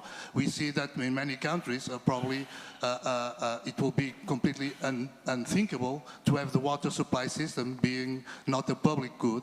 But we have seen in many countries of the world, the water supply system become a private commodity. So, and as the internet has shown, the internet is distributed by nature because there are several servers. The DNS is distributed, so if a server fails, there is another one which takes place. So I really believe on the point of decentralization is really important. This does not mean that things cannot be federated and aggregated, but I really think there is severe risks on having centralized systems. Okay, when you speak about water, we speak about different things because I speak about information. Information as a common pool resource, as it was coined by Elinor Ostrom and Charlotte Hess in their seminal article in the beginning of this century. When we speak about centralization, what I am meaning is a central point of handling the rights, okay? That is to say, the Internet Engineering Task Force, what they did was, if you want to write a request for comments, that is to say, a protocol of the Internet, what you have to do is you have to give your rights to Internet Engineering Task Force. And the license that they are using, which is another request for comments, what it says is, but you only give all the rights that are needed in order to the Internet Engineering Task Force to give those rights back to other people. So to the rest of participants in the same community who are drafting the protocols of the Internet. Therefore, if we change this into European projects, the challenge would be, okay, I'm going to participate. When I sign then the grant agreement, then what I do is I give all the rights that are intellectual property rights that I'm going to have due to my work during this 4 years, for example, to an Office for Open Science, European Union, Free Software and Open Science. Okay, and they are going to have all those rights, and they are going to publish all the results, because those results, which are the documents and which are the data, are going to be available to everybody. But, as I said before, they do not have the exclusivity. Therefore, if you want to do a mirror, do it. It's like with Linux source or FreeBSD source, there are mirrors distributed all around the world, so you avoid the central points of failures, which you can have with water when it transforms into a commodity, but not with information when we are speaking about an intellectual property license, that what you do is you allow the rest of the world to communicate what you have granted to the European Union. And at the same time, you also may use all the data that is in the European Union central point of handling the rights, which does not mean that there is only one central point of architectural information, but there can be plenty of mirrors, because they do not have the exclusivity, okay? There is no exclusivity in, oh, you cannot publish this because I own it, it's mine. No, no, no, no. I own it, it's mine, but you can do with it whatever you want to, because we are going to protect the openness of this work. Why? Because when we're speaking about entertainment, the clue is windows of commercialization. I'm going to make a series, and you're not going to be able to access it unless you pay. The problem with science, it is that it's not a fixed creation, it's always a dynamic process. The statistics of COVID cases 2023 only make sense in relationship with 2022 cases. Therefore, science is always a dynamic process, and that is why we need intellectual property in order to allow, in order to obligate, in order to make that system open. So I can use the data that was from the first person. And for that, who is going to guarantee me that? A central point of defending intellectual rights, which is the people who gave me the money, the European Union. So that would be more or less the design, okay? And I absolutely agree with you, I agree absolutely with you that we have to avoid central points of failure, legally speaking and architecturally speaking. If I may add, that's one of the key challenges of now institutional publishing. Long-term preservation, and of course, that's also the case with open archives and so on. And when we say long-term in our world of electronic publishing, that means something like 25 years. Huh? I mean, this is not the libraries of the Middle Ages. So this is really, really important. We have knowledge, we know how to do it, but many times it's not being implemented. There's no local knowledge about it, about clocks or whatever system. And this is really one important focus key, not only theoretically, but because there was a beautiful paper from Finnish colleagues from Diamas about journals that have disappeared completely from the internet, where they would find only traces in the Internet Archive or elsewhere. But when I say traces, that is traces that it existed, but the actual content was not to be found anywhere.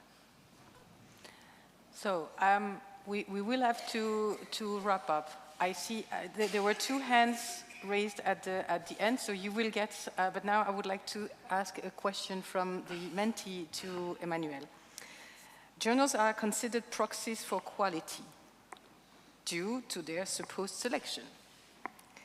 Should a selection mechanism be replicated to face the overwhelming and growing number of publications? I know that you have things to say about salami slicing and playing the game, so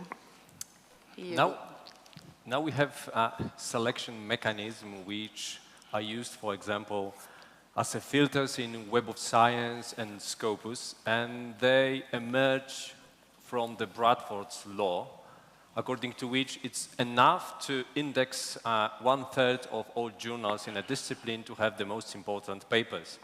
But when we look only into English journals, we see 1/3 of English journals. So this selection mechanism, now we know through the lenses of impact factor, the value of SNP, SJR, and other indicators is not good.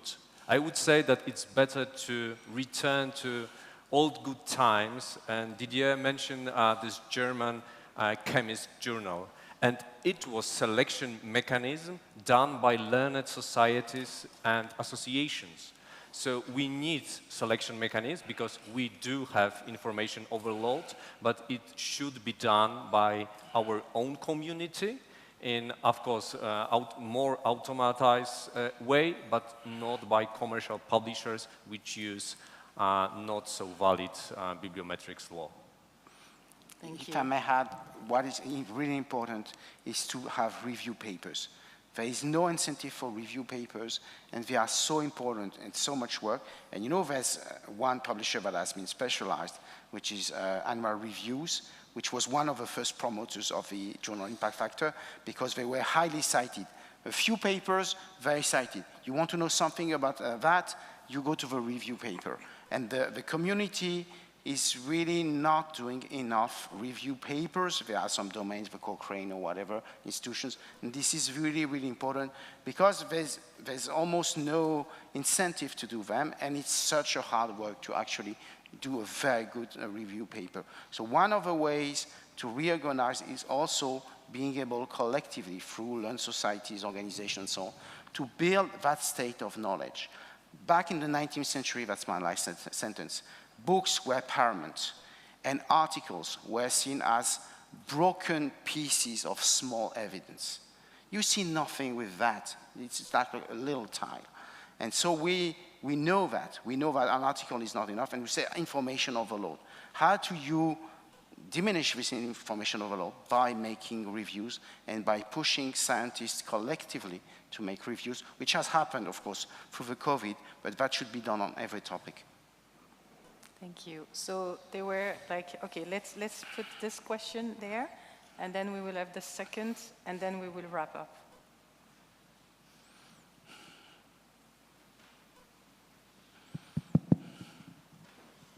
Thank you. This is a wonderful panel. I wanted to mention something because you've been talking a lot about institutions becoming controlled by various different corporations out there, commercial interests and so on, and yet there is a solution that has been staring us in the face for many years, and that's the institutional current research information system that we use to report on our research. We collect metadata. We use it to reduce duplication, to save the time of our researchers, and to cover theatre productions and films and creativity as well as physics and so on. In my institution, we built our own CRIS system 20 years ago because we had to do that. And that's the solution. But yet, look what's happening. The other elephant in the room, that is being commercialized. And I'm sure in many of our institutions here, we have not only used the bibliometric systems, but we have allowed a commercial system to come in. You know who I'm talking about here, right? Okay, it's Elsevier, and the system is pure.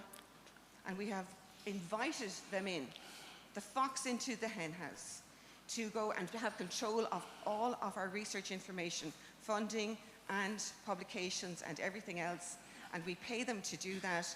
Are we out of our minds? This is a virus. I'm asking people, where is the vaccination, please? But the CRIS have to be open data and have to be shared. And that's the next step.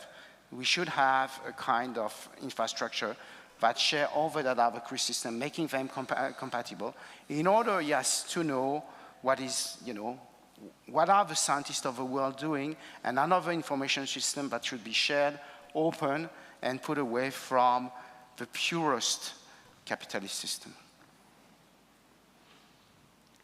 Yes, there was a question there. Thank you. Very interesting panel. Yeah, my question almost relates to the previous question. We've seen a couple of consortia negotiating with Elsevier and ending up with no deal. I believe that MIT is the only one not caving.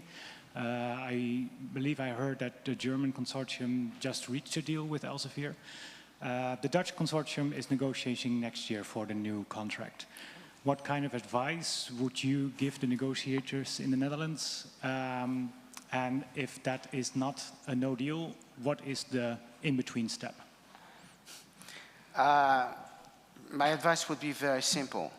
Your German colleagues have been living without Elsevier for 5 years. Yeah. Have you noticed any drop in production, creativity, or whatever? Yes, they publish less with Elsevier, but still have the same number of references to Elsevier systems.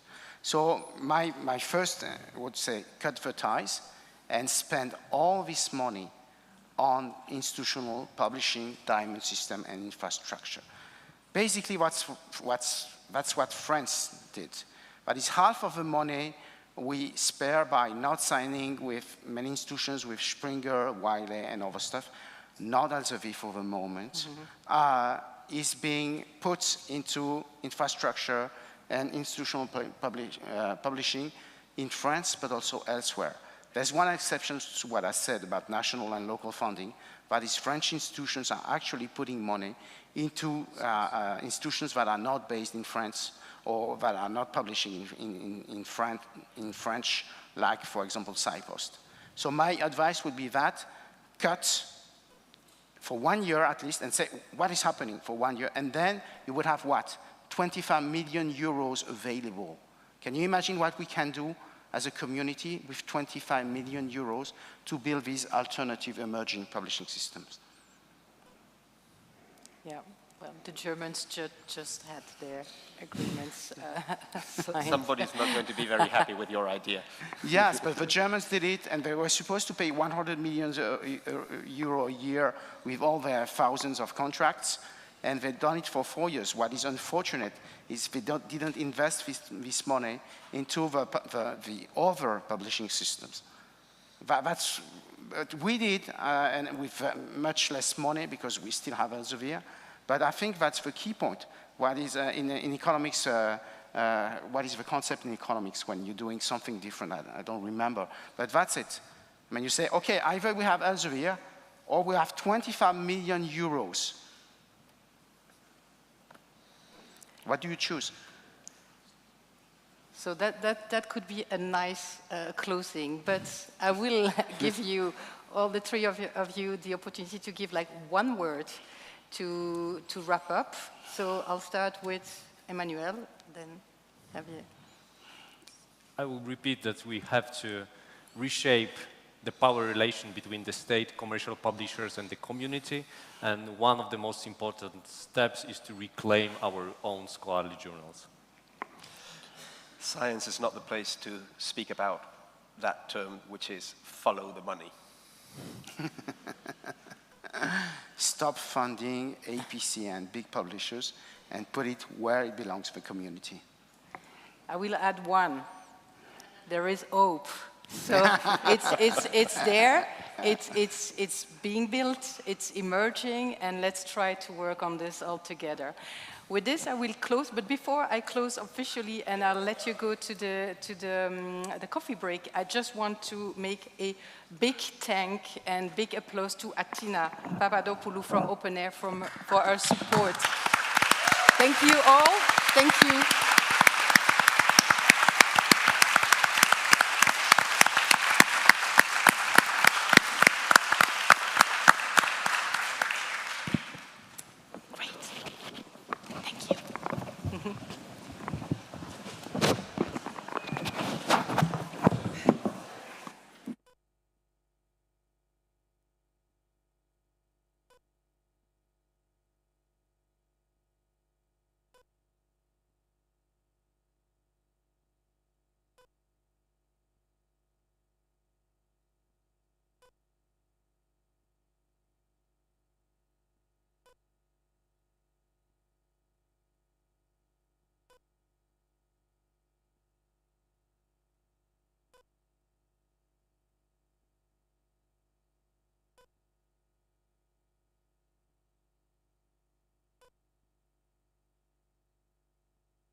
So basically, is it? Oh. Good morning. We just want to say that we'll wait for 2 more minutes for people to enter. So thanks a lot for coming on time. Apologies that you have to wait 2 more minutes and we'll start. Thank you.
So we will just make a short introduction and ask some questions, and then we expect you to get involved in the discussion. So let's see what we have here. Which one is?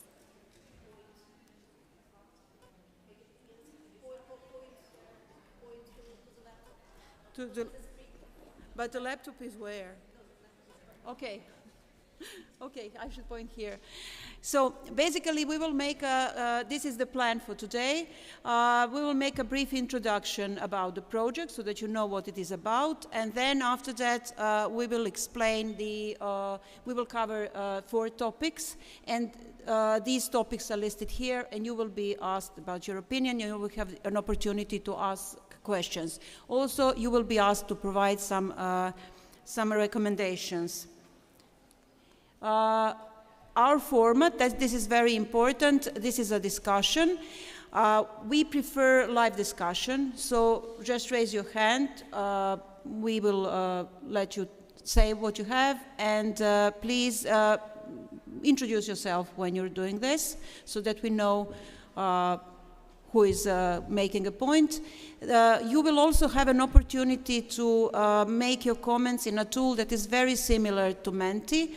Here is a link, but don't bother typing it. You will be provided with QR codes when the time is up for this. So this is a tool called Particify. This is a free and open source tool. It's not probably that convenient as Menti is, but we are living what we preach, so we are using this kind of tools, and we believe that by supporting such tools, we actually improve their sustainability. So bear with us and bear with the tool. It's constantly being improved. Basically, the tool has 2 features. One is to Q&A, so you can use the Q&A when you enter the tool. You will have an option to add your questions, and we will try to cover them. But also, this link will be open after the session. It will remain open indefinitely, and at any time after today you can make comments, and we will try to answer your questions. The other feature are questions that we are asking you, and the same questions will be asked during the live presentation, so you can use either way to provide your opinion about the topics presented. So that's basically the format, the discussion, live discussion. The session is being live streamed, as I've heard. So we also invite the online participants to use the links that we will, the QR codes, and to get involved in the discussion. A brief introduction about the project. Basically, this is the project under the Horizon Europe, in the Horizon Europe program. It started last year, late in September, and will last for 3 years. And it basically has 23 participants from 12 countries, and these participants are important actors in the landscape, in the publishing landscape, in the policy-making landscape. So that's why we are quite optimistic, and we expect that the results of this project will have a really, really good uptake. Basically, these are the project objectives. Project focuses on institutional publishing, institutional open access publishing, so it's not only Diamond Open Access Publishing, but prevailingly Diamond Open Access Publishing. It's as you will see later today through our questions, it focuses on the creation of an ecosystem for institutional open access publishing.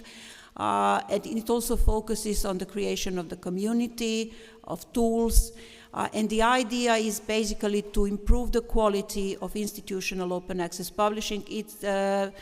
It's based very much, the aims of the project and the way it's framed, they are based on previous research. They rely upon the Diamond Open Access study that was conducted some years ago, so it already addresses by design, it already addresses the issues identified in the study and also in some national studies. So it's basically about improving the quality of open access, institutional open access publishing and the outputs of this publishing, which means journals and other types of outputs, and also with the aim of improving the sustainability. So sustainability has been identified as a major issue. They start, they do well, and they're not sustainable. So these are the topics that we will cover today because we need your input, and this is an opportunity to help us co-create project results and recommendations for various actors that are stakeholders that are involved in this ecosystem. So I should point it here. Okay, no, it's okay. So basically, this is the workflow of the project. We are finalizing some mapping. There was a survey. Some of you might have been familiar with it. Some of you might have responded to this survey. We are now writing the reports, analyzing the data.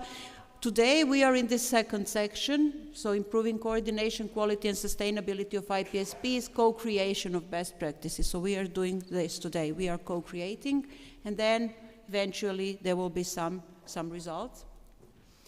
These are the activities. These are basically, this is a list of work packages, but these are the main activities of the project. So you see that we have this investigative part, mapping, and landscaping.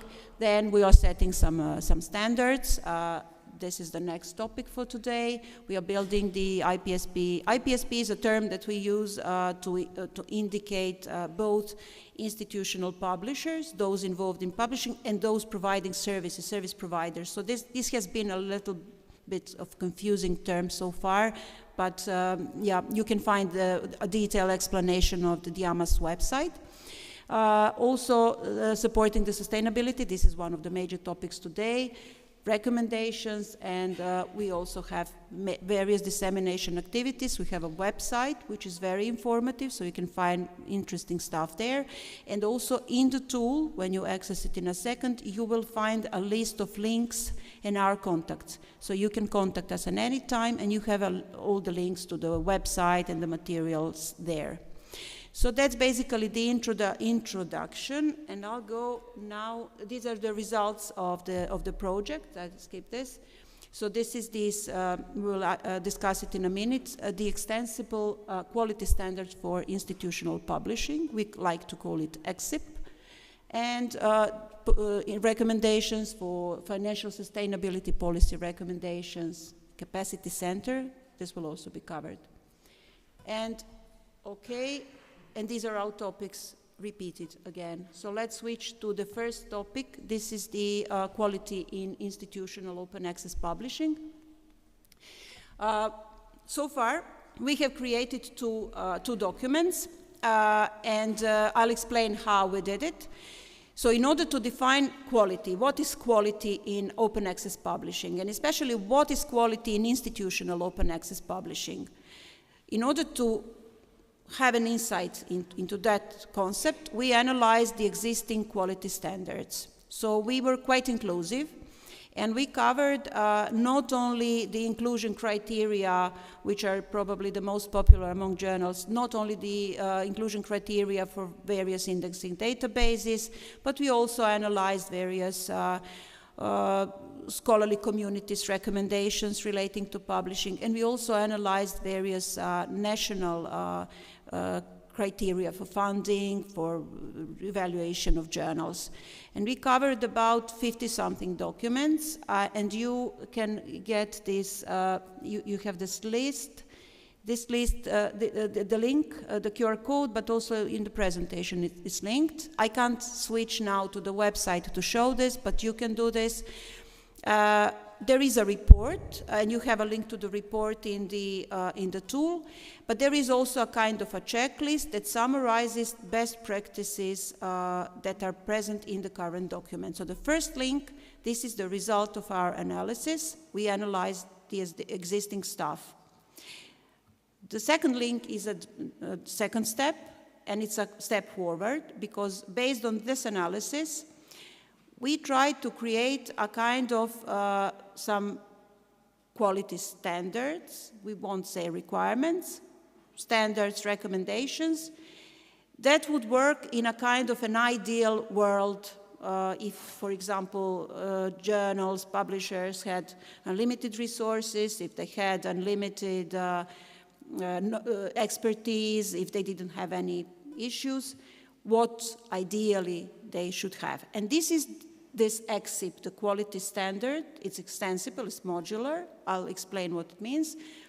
And this is the first version. And now you can access this link, You will get to a web page. There is also a report, but you will get to a web page where you can easily read all of these recommendations, and there is a form at the bottom of the page where you can provide your comments, and it would be great, not during the session, we will discuss today, but after the session, if you could read those standards and provide your feedback about them. So the idea is, don't be afraid if you're a publisher. So this is not what you have to meet these requirements now. This is something that we see as an ideal picture. And the final result will be a tool, a self-assessment tool, which will be optimized to the context, to the needs, to the reality. So your co-creation effort focuses on providing us with your feedback, with sharing with us your concerns, your limitations, what you don't know, where you need support, and what we can do and how to modify this tool. And also, if you see that something is missing from this tool, some requirements that you would like to add, feel free to do this. So don't be afraid. This is not something that you have to comply with at the moment. This is something that you need to comment, and we appreciate your feedback. The more you comment, this tool will be more adjusted to the reality and to your needs. Basically, what I said, why I said it's modular, we are always talking about 7 core components. These 7 core components have already been identified in the Diamond Open Access Initiative, but we reshuffled this a bit, and that's how we define them. These are 7 core components that we're dealing with in the DIAMAS project, and this is from one of our posters, so you can see in greater detail, and this is actually a graphical image of the EXIP, the structure of the EXIP. So that's about it. I hope if you have any questions, if you want to know more details about these documents and about these efforts, just feel free to ask. I will explain. But I would like to now give you the floor, so you can access the tool to see what's there and to provide your comments there. And the question for all of you is what can we do together to promote the quality of international open access publishing, of institutional open access publishing. So just feel free and share your thoughts. Any questions, of course?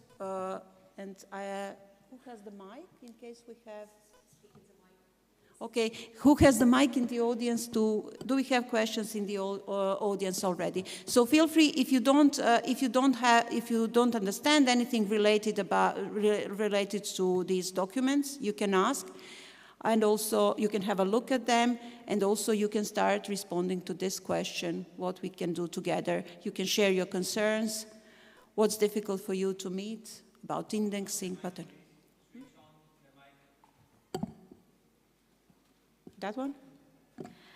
So please, any feedback on the quality part of institutional Diamond Open Access Publishing? Any immediate feedback?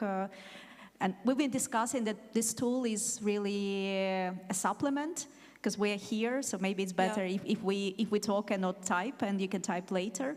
So anyone has any immediate feedback, comments? Mm-hmm. Do you understand Spanish? So try to speak in Spanish, and then we'll see. I've never learned. Sorry very much, but I prefer to speak my language. I feel more sure, no? Thank you. Soy editora, trabajo en una editorial universitaria en España. En España las editoriales universitarias llevamos más de 20 años haciendo acceso abierto diamante, sin costes para autores ni para lectores. El problema que hemos tenido en España es que durante mucho tiempo hemos sido invisibles. La labor editorial es invisible. Ni nuestras instituciones, ni académicas, ni los investigadores, ni muchas veces los gobiernos conocen lo que estamos haciendo. Parte de la culpa es nuestra, porque no hemos sabido explicar lo que hacemos. De hecho, en este congreso hay un póster en el que por primera vez se hace ese mapa institucional con todas las plataformas que tenemos de OJS con 1020 revistas diamante. El proyecto Diama, que en España lleva la FECYT, para nosotros es un regalo del cielo.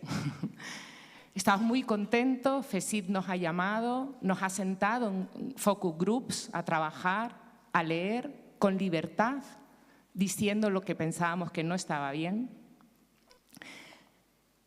Y nos parece muy adecuado además que esa política se lleve desde arriba, que es la manera de que desde las instituciones más altas, en este caso la FECYT, cale hacia el resto de organizaciones. ¿Cuál es el problema para nosotros? Tenemos muchos. El primero es un problema de financiación. Editar cuesta, la ciencia abierta cuesta. Lo hemos hecho durante muchos años. ¿Cómo vamos a sostener este modelo? Y la segunda cuestión, que también es muy importante para nosotros, es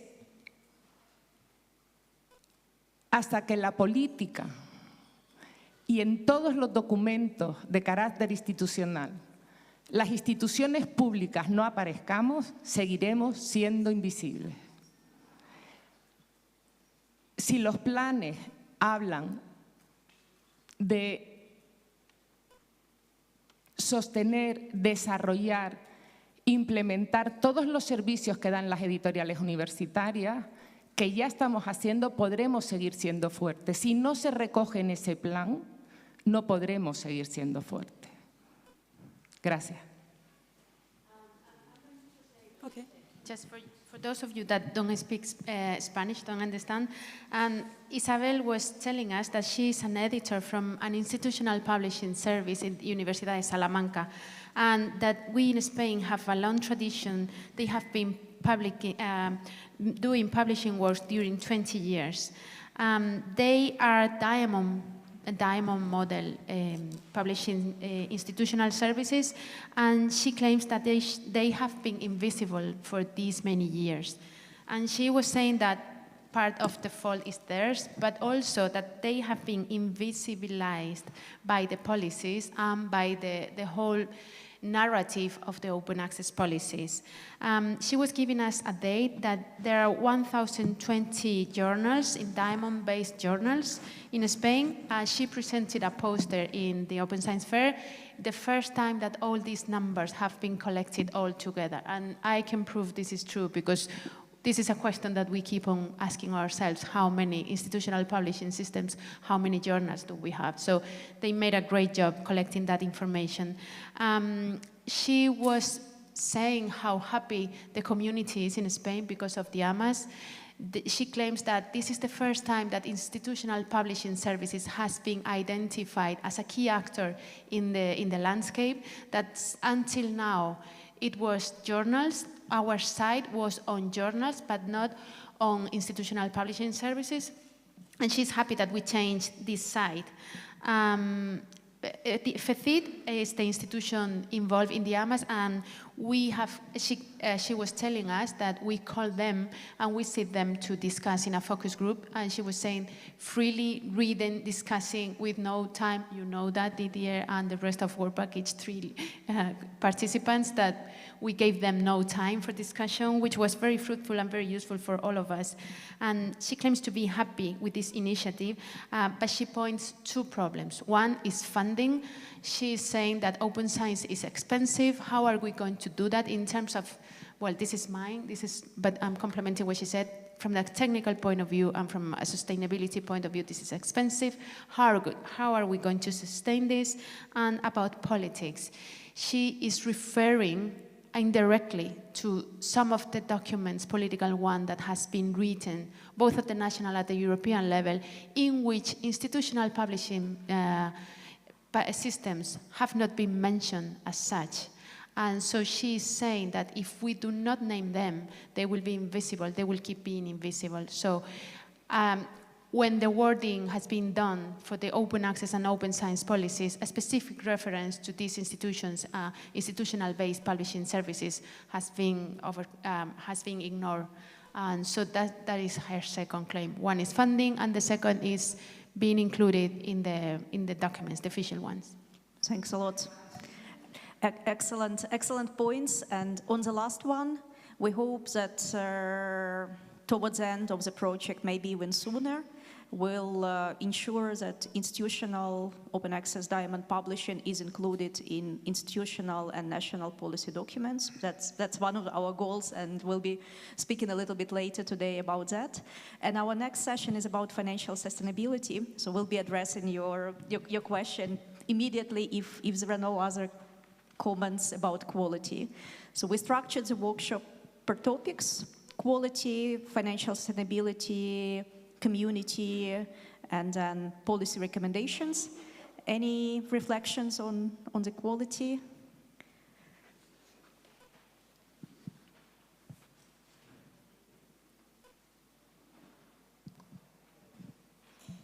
Hello, thank you very much.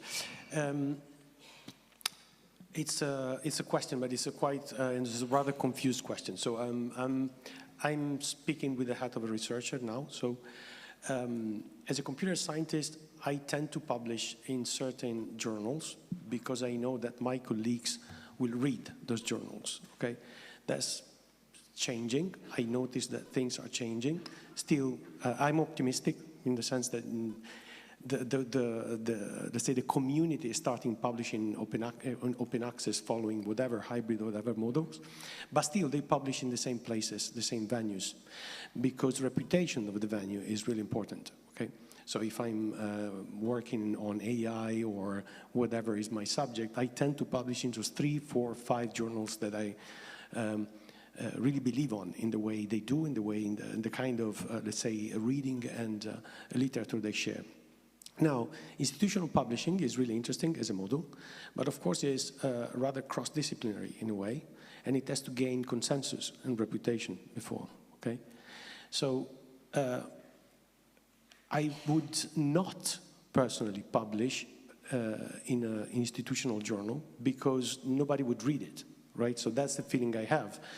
I would waste my time writing a paper, 20 pages of a very good paper, and sending it to a journal that has no reputation at all, that nobody would even dare to read, because we are so overwhelmed by so many journals, so many papers, that the first principle of selection is going to those sources, to those venues, where you know you will find good stuff. Whatever I mean in terms of adjectives, you can, of course. That's my favorite question. Yeah, and I'm an open science goer, right? So I work for Open Air, so I really believe in that. But if I look at the reality of things, this is the first problem I see. And one thing that we're missing is an alternative, public directories of venues that are reputable, also have a good reputation because of other reasons. That is not just the impact factor or the past, but because of good editorial boards, good reviewers, good endorsement from the community. So quality comes with that, because what I fear is that the only ones who will publish on those venues, the institutional venues, will be the ones with less quality, right? Because there's a clustering of that. So how can you mitigate? Because this is a really important reality check that we have to make, okay? Okay, first I will have to do some myth busting. I work with chemists, and they always ask such questions. Nobody will read my paper. Nobody reads your papers anyway. 90% of papers, 90% of papers are never read.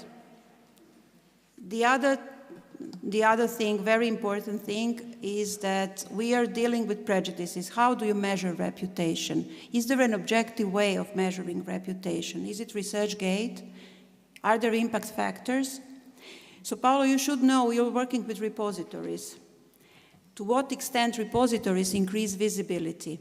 I work with colleagues who write their papers in local languages, and until some years ago, they were persuaded that nobody beyond the local community, the national context, read their papers.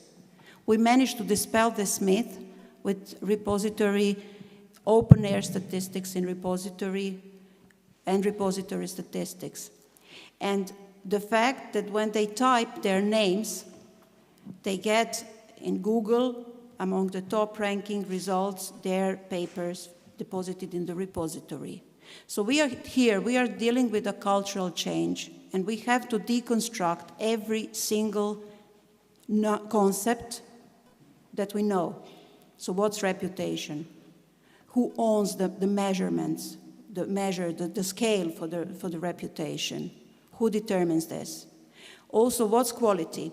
So we don't have the time now, but I usually use, during trainings for researchers, I usually use some examples to show them that the way that their papers are presented and visible with commercial publishers, with, for example, Elsevier or Wiley, are less optimal than those in some open access journals managed on volunteer basis by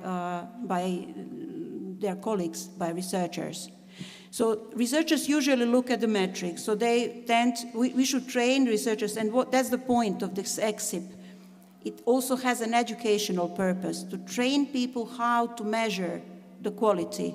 You will see in the technical part, we are dealing with the issues of accessibility, with the quality of metadata, with multiple formats, with multilingual, another section, DI, multilingual support for the content. Is it only in English or is it in other? We have some recommendations relating to making this content accessible in terms of understanding to a wider audience. So we could recommend, for example, simple English abstracts or simple language abstracts.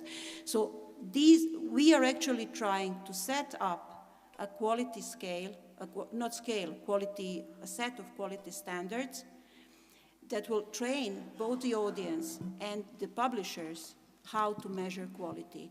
So if a platform shows 5 varieties of metrics, but doesn't, for example, establish a link between a preprint and a published paper, for example, SSRN, which publishes your preprint and then doesn't link it to your published paper in Elsevier's journal. So we should teach people how to measure quality. And then the reputation will be redefined spontaneously. So that's my answer to this. So we should think deeper, we should analyze things deeper, and we should probably do away with some concepts that are really, really deeply inbuilt in some communities. So a question there. Oh, okay. But maybe quick. Quick, yeah. To follow up on what Paolo said, I mean, there's still this issue of reputation, and I wonder if you work with scholarly societies, I mean, to put this up at the front of what you're aiming for. It's, of course, you have your editorial standards and so on, which is the base quality you expect, and then you still need this. Is this a journal which is in the frame of, it adds to my list of good papers? So. We are targeting scholarly societies. We are targeting them specifically. They were covered by the landscaping, and they will be included in project. Yeah, and then how far do you get with the sciences? I mean, is it mainly humanities, social sciences, or is it broad? It's very inclusive. Yeah, it's disciplinary agnostic. So thanks. So next. Yeah. Shall we? Witold Arndt from the German Aerospace Center and the Helmholtz Metadata collaboration. So if we're talking about quality, quality doesn't exist just for itself per se. Quality will be used at certain points in academic life circles to establish grounds for decisions. And if we work on different levels, we might provide the decision makers, be it in selection committees, be it funding agencies, with a framework to make their decisions easier. And we're already seeing this in the moment with a shift away from just looking at publication metrics and having simple numbers for simple solutions, for simple answers, and looking into, for example, data publications, into the value of teaching excellency. And this is all where the decision makers are really in need of help to make those decisions. So if we provide them ways to assert the quality of data publications, they will gladly use this. So we are definitely working not against them, but we're working actually for them. So I will just conclude by saying that this will be addressed in the last section of today's workshop, and now we will be switching to the sustainability part, and please provide all the comments in the tool.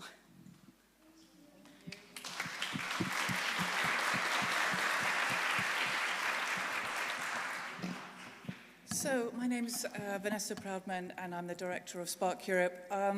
We realize half an hour is never going to be enough to talk about quality in institutional publishing, but with the development of FECYT, I just want to say you will have the opportunity to have a voice and to be able to look at the first version and to feed back. We will be organizing an online session for you. So if you haven't had the chance to say what you need to say today, then you have other opportunities. I just want to say also to the point about the visibility of institutional publishing. OA Diamond is really at the forefront of the funders' minds, the national open science policy makers' minds. So if you're worried about policymakers not actually considering this, they really are. And they are really thinking about how can we fund OA Diamond? We need to look at other mechanisms of how we publish, how we share, what scholarly communication looks like, and to move away from just funding the journal system and the large commercial publishing system. So this really is front of mind, and it's our responsibility at Diamas to make things more visible and to tell them about the problems that we have and the issues. And part of today is also to hear from you about what you need. So I actually wanted to ask first thing before I get into this very important topic, because we know why we are still 20 years in, still struggling with open access and open science. It's got to do with two main things: research assessment and quality, and funding, right? So this is why I'm talking about financial sustainability of institutional publishing. But what I'd like to know in the room, first of all, is who in the room is an institutional publisher or is supporting one? Quite like to have a raise of hands. Okay, not that many yet. Okay, about 10, I think, maximum. Thank you.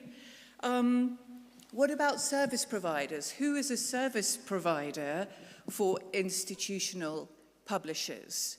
So serving more than one institutional publishers. Got one, I think probably on the front row in Spain. We've got a couple too.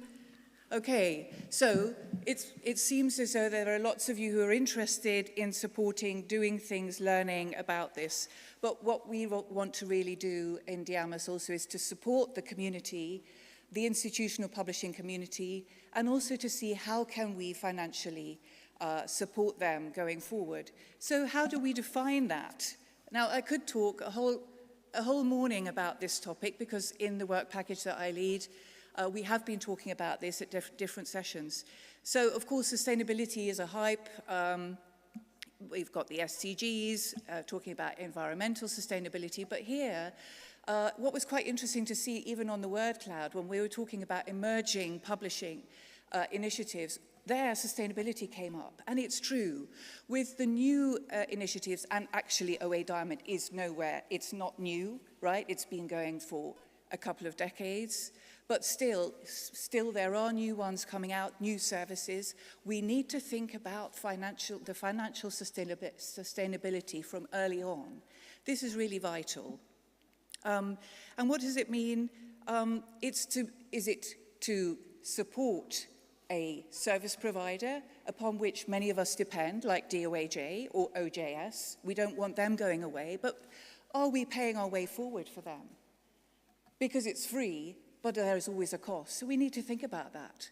What about the institutional publishers? Many of them are supported by the institutions, but that doesn't always suffice. We know that they're also struggling and that they are juggling, some of them, with 7 different revenue streams, sources, project funding.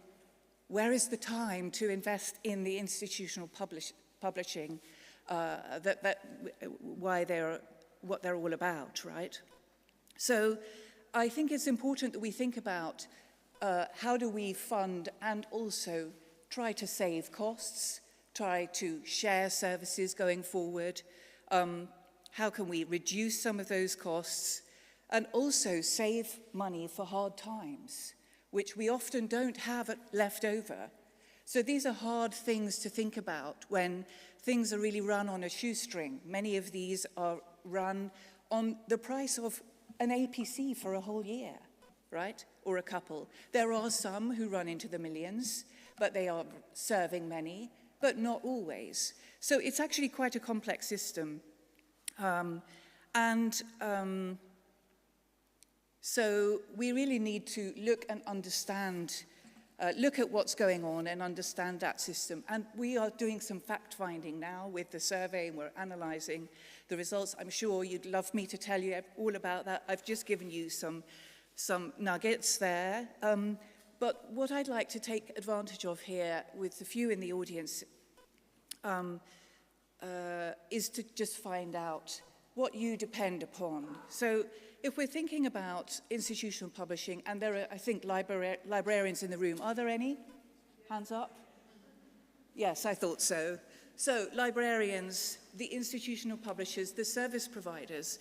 So my first question to you, and I'd just like you to just shout out, which kind of services are you using that support institutional publishing or scholarly publishing? Just shout out.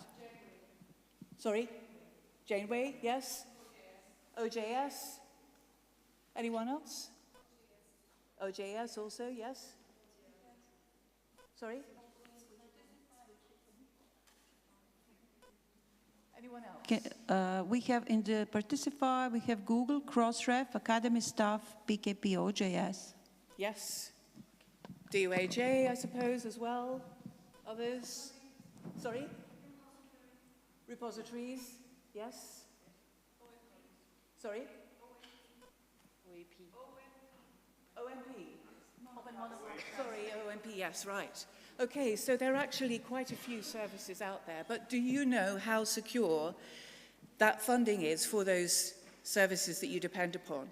Are you also contributing to the operational costs of those? I think many of us aren't. Some of you are, and we are really grateful. So we need to think about that. So there are a number of us dependent on some of those service providers, right? We're trying to identify who they are also in Diamas because they serve many. So that's really important. So thank you. We see that there is this ecosystem, right, which we're trying to also visualize and connect. What I'd also like to ask now is what are the financial constraints with institutional publishing? So those of you in the room who are here,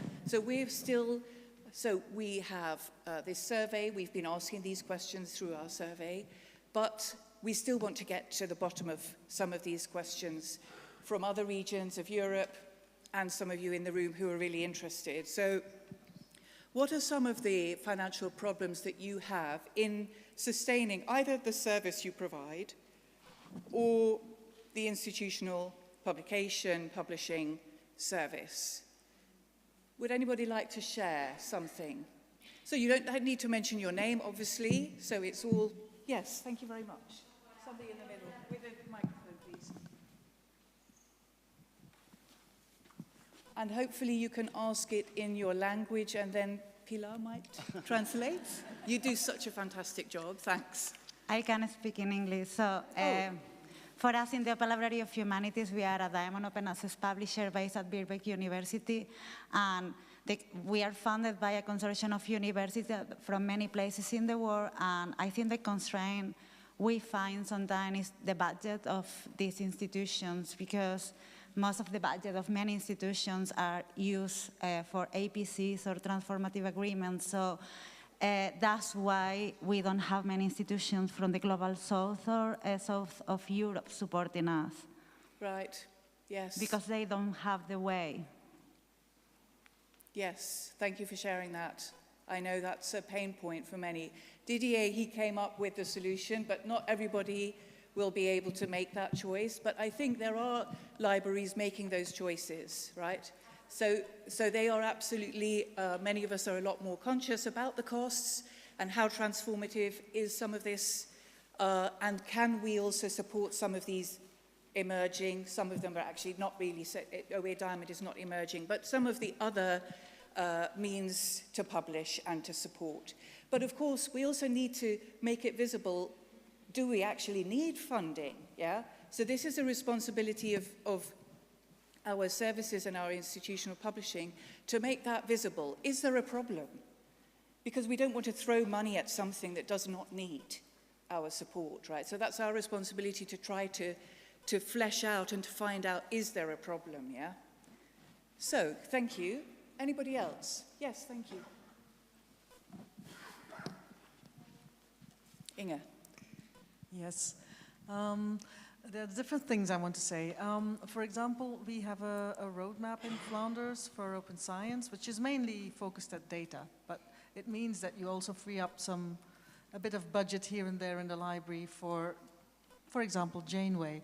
But the moment you don't have that roadmap anymore, because that's fixed to government periods, which is now ending in a half a year, and then there's the insecurity, what will happen afterwards? Will we still have people? Will we still have infrastructure? That's one thing. So we're hoping to get that more sustainable, but that's one thing. But a second thing is a lot of things are happening in the departments with researchers. A lot of these journals that we host, we actually host them, editorial services and stuff like that, happen by individual researchers in departments. And they struggle a lot. They would like to invest some more money. And I think that there is still a huge field of unknowns of what we need there. It's not that they need huge amount of money. No, it's like you say, right. If they have one or two of these big APC figures, they can already do quite a lot for their journal. But the service is one thing, but the editorial teams, that's another thing. Teams, mostly one person. Thanks a lot. Maybe I can respond to Inge about your policy point, that if it's not on your policy agenda, it's very hard to get funding for it, right? So, absolutely. So part of Diamos also, and I think my colleagues will talk to that, there is also a work package focused on policy. So really making sure that the policymakers get it, and that's, we have funders in the project, and we have institutional policymakers, and actors and publishers. So we've got the whole shebang of different important stakeholders. So we need to, once we have the policy clear, and there is already an interest from many policymakers, the funding will come. We hope very much there will be more funding that will come with that. There isn't always a huge funding arm that comes with policy, but that's what we're going to be working on, yeah? So that's why we need 3 years rather than 1 year. And it probably won't be solved by then, but we're going to, try our level best. Yeah, I know what you mean. Vanessa, just to read a few comments from the audience. Yes. They mention as constraints labor cost of operation, and that their funding depends on the Ministry of Education, and with changing governments, they are never sure if and to what extent they will be able the cost of funding will be approved. Yeah, so that's a very interesting one. Also, the ministry, for some, they see that as a very stable source. But for others, you don't know if your ministry is going to change and the government's going to change and the priority goes out the window for open or for... And we also have one response that no, they don't have. Somebody doesn't have any constraints. Oh, yes? Fantastic. Who is that? I would love to know about this case. Does anybody want to own up who that is? Please tell us your secret. I know, no, this is a joke aside. There are some who sustain themselves very well, yes? So we need to also interview and understand those in the group, because it's not that everybody is on the brink of disaster and doesn't have enough to survive, but what does their life look like as an institutional publisher? Many of them, I think, are struggling. And the service providers, I think we've been taking advantage of them for a little too long. So we need to think about how can we support them. And as I say, I know that you are thinking about this. I need to look at my time, unfortunately, because I need to get my flight. So you only have me for 5 minutes, which is very fortunate because there's lots more to come. But are there any other comments from, yes? Yeah, I wanted to add a comment from the national landscape. We have the situation in which not always libraries are the same unit than the institutional publishing services. So in some cases, they are under the same service, but in most of the cases in our national landscape, there are two different services, and in some occasions, quite often, they don't really interact that much as it would be desired.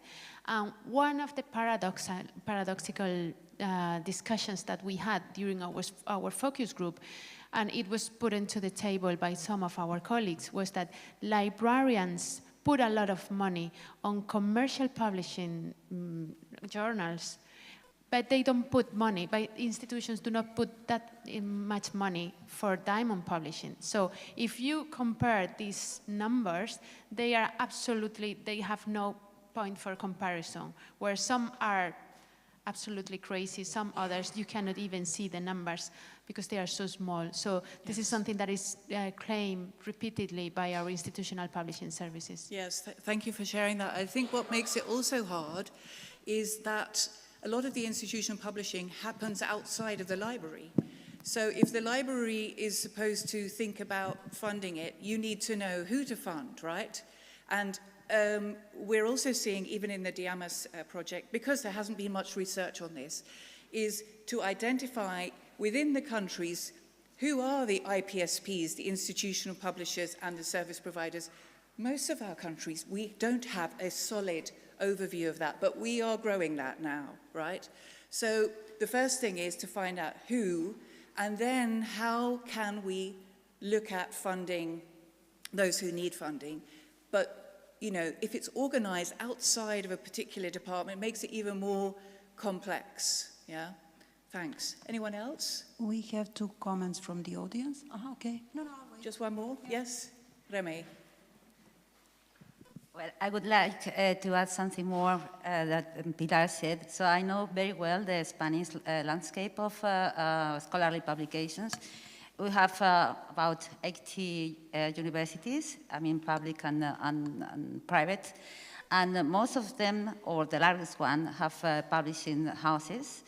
Their journals are published with the open journal system, most of them. I mean, they have an implementation and depending on the number of journals. For instance, the Complutense University has about 70 journals with the same system.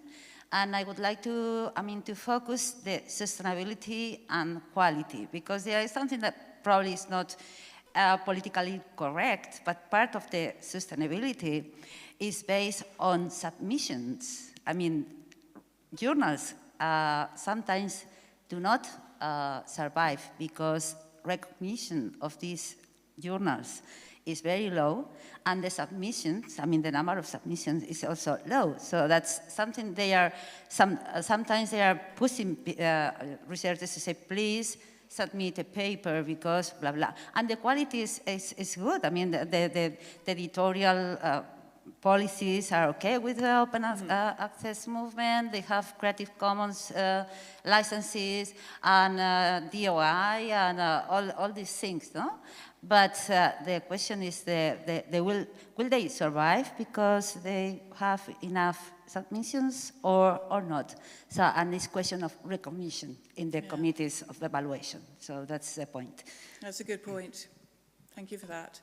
And okay, 2 comments from the audience, that sustainability could be improved by increasing the visibility of Diamond Open Access, helping small Diamond journals grow in quality, accessible education for editors, initiate creation of European funding scheme for Diamond journals, and the other comment is that it's important to have sustainable tools for the evaluation of academic novelty of academic texts. Sustainable tools. Would that person like to say what they mean with that? Is that financially sustainable or technically? Maybe they want to just put it in there. Or logically sustainable. Yes. Okay. Great. Okay, so I'm just, last question to you. And by the way, we will be giving you something back, right, on this. So there will be a report on the whole survey and looking at sustainability. We're analysing all of those results. So we will be sharing something with you in the next months on this. So if we think about serving the community and serving open access and accelerating open access, a more equitable scholar-led publishing system, and we want to better financially sustain it, how can we help you?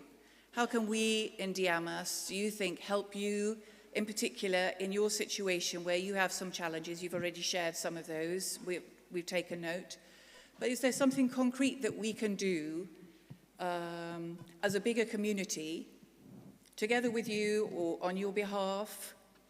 It would be great to hear now, or via the, what's it called? It's one more comment, yes, participate guidelines for publishers and researchers, training materials. This is something that we will extensively address in the next section. So training materials also related to financial sustainability. Because, well, with financial sustainability, what we will be also producing in the project is a financial sustainable assessment tool. So where you can have a look at your service or university press or institutional publishing outfit. How sustainable are you as following certain criteria? So, and that's not something that you make public, but it's something that you can discuss to look at where could we become stronger, where do we need to address what are some of the gaps that we need to address here, yeah? Yes?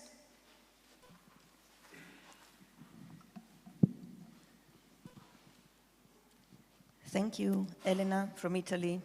Now, I'm a bit, I would say, provocative here, because in my opinion, the right question is not how Diamond Open Access is sustainable, but why nobody is questioning commercial publishers to be sustainable, subscriptions to be sustainable. I mean, Pilar said it, we are wasting, because it's a waste of public money, billion every year in subscription to close our content. Why nobody is questioning this? So it would be a different perspective. I mean, in my university, the libraries are paying and nobody is questioning. So, and I have to beg, okay, for money for my 35 Diamond Open Access journals.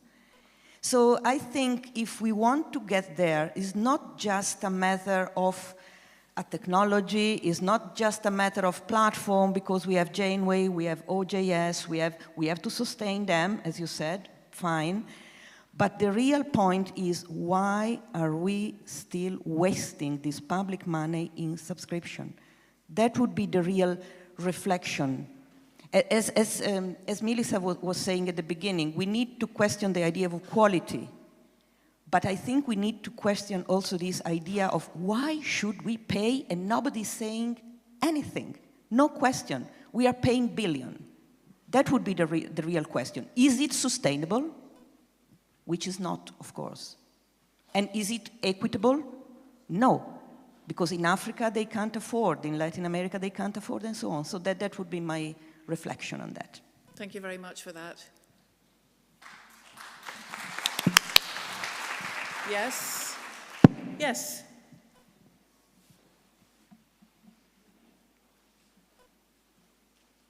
We know this is an issue. Yeah, How you mentioned. can you help us? Yes. Probably define better the role of the different groups that make edition. For example, for ours, it's very, very important the role of the reviewer.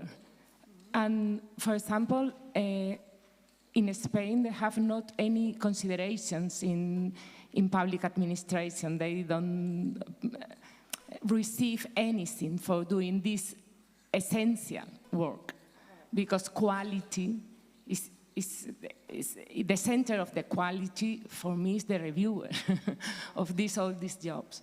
So, and the groups that make edition have to, sorry for my English, to expand for another role, for example, community managers, for example, documentalists. We need a transversal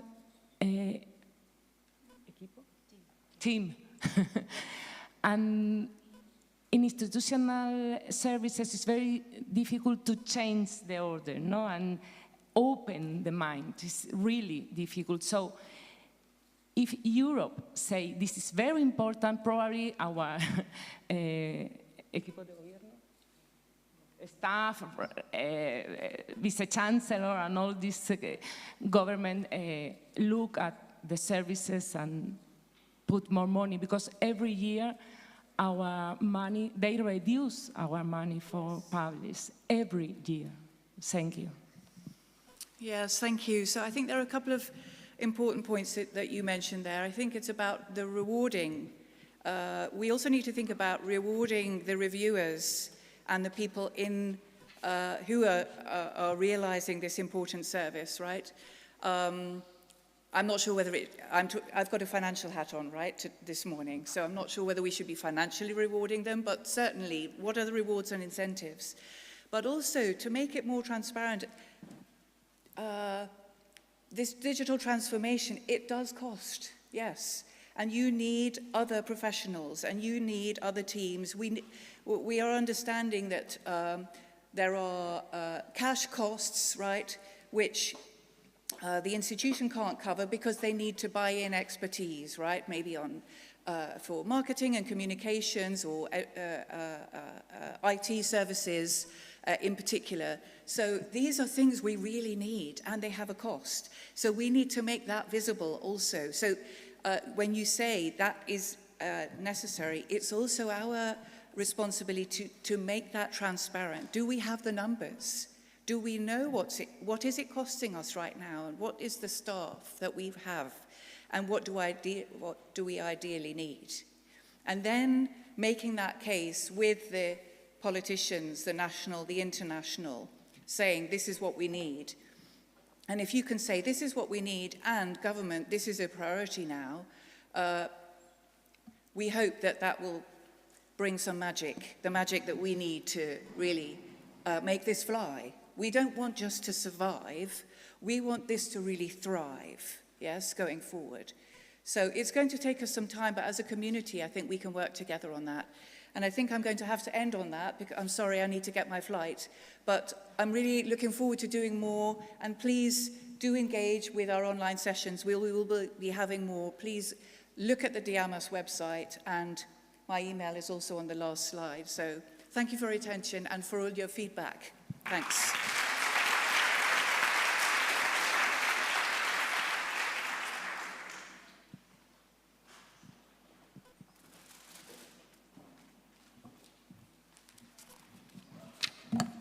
Hello.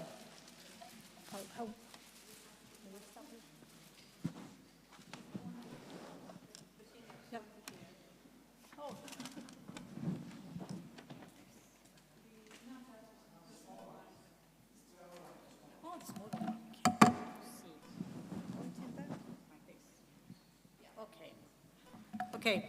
Hello. I'm Virginia from FECYT. When I was firstly involved with Diamas, and I read about the capacity through knowledge sharing work package, I said, oh, at last, I'm not really hardly involved in it. Then I have to talk about it. So I'm really involved in it. Vanessa has said she has the financial hat on. I'm like Santa Claus now. I have the Santa Claus hat on, and I'm going to ask you for your letter to Santa Claus, because the knowledge sharing is for creating a real knowledge sharing capacity center. We need to build a common access point. I don't know if any of you have read about this. Militza and Irina has given us the access to the document. And for sharing a common access point, we need you.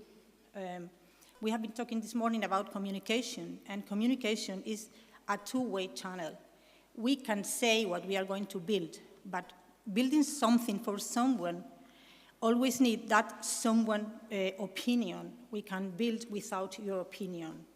The capacity center is going to have a common access point with all DIAMA's outcomes. DIAMA's outcomes are going to be consolidated through the common access point. So this common access point is going to have different sections, different, as I have said, a kind of letter to Santa Claus.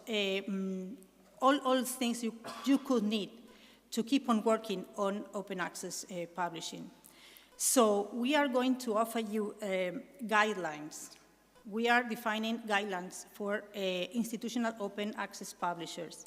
Those guidelines, I'm trying to do something as Vanessa has done. I'm going to talk about the different aspects of the common access point, and I would like you to share with us, share with me, share with all of us from DIAMAS. We are a lot of people from DIAMAS in this room at this moment. What do you consider on those different aspects I'm going to talk about? The potential guidelines for the IPSPs, for the institutional publisher, are being like, we are trying to construct, we are constructing them like involving all best practices, a kind of a manual with best practices, existing best practices, and maybe new best practices. The guidelines will focus on, well, the core components, the different core components we've been talking about, licensing, transparency, open peer review, and we are going to consider specific disciplines. Someone has been talking about these different disciplines and the difference on considering institutional publisher for one and another discipline, and of course, different languages. This is one of our first maybe aspect of the common access point. I don't know if some of you have any idea or consider this one as an important one or would like to see it in a different way. We have, yeah. We have. I hope.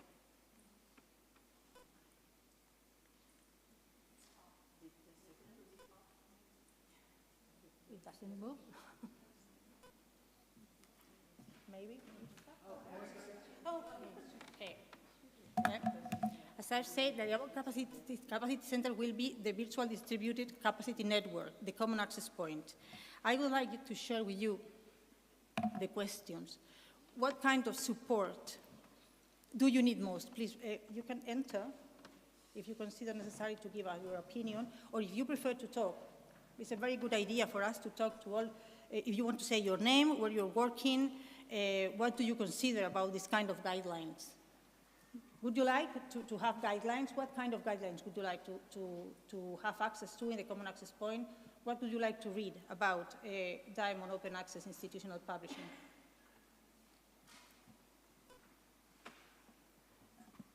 They say you can hear me. Oh, there is a question over there.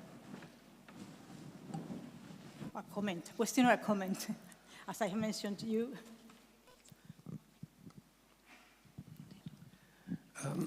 So, and just going back to the point that I made in the beginning. So, as a researcher, I would like to find,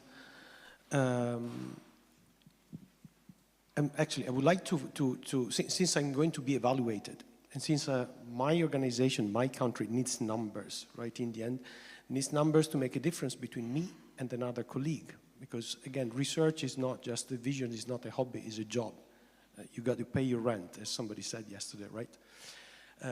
In the end, we need to be evaluated on something, which is quality, etc.